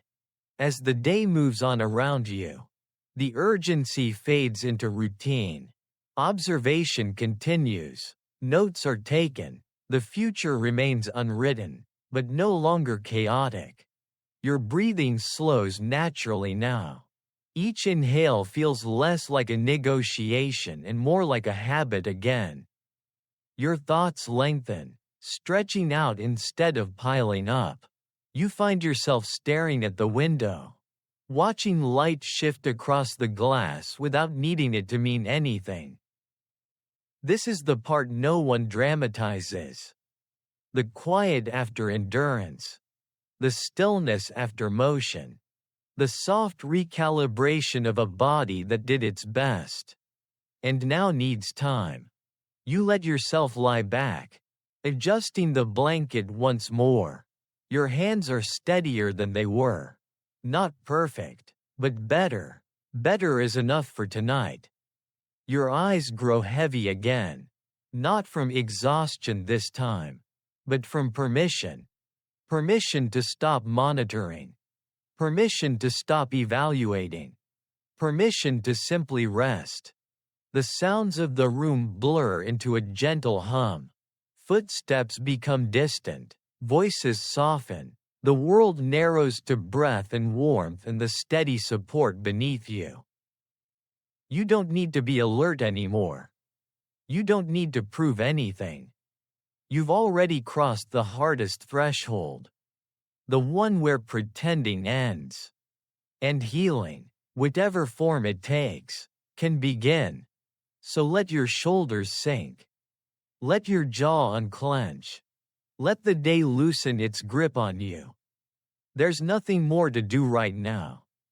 Nothing more to endure. Just sleep. Slow. Deep. Unforced. End of script. Sweet dreams.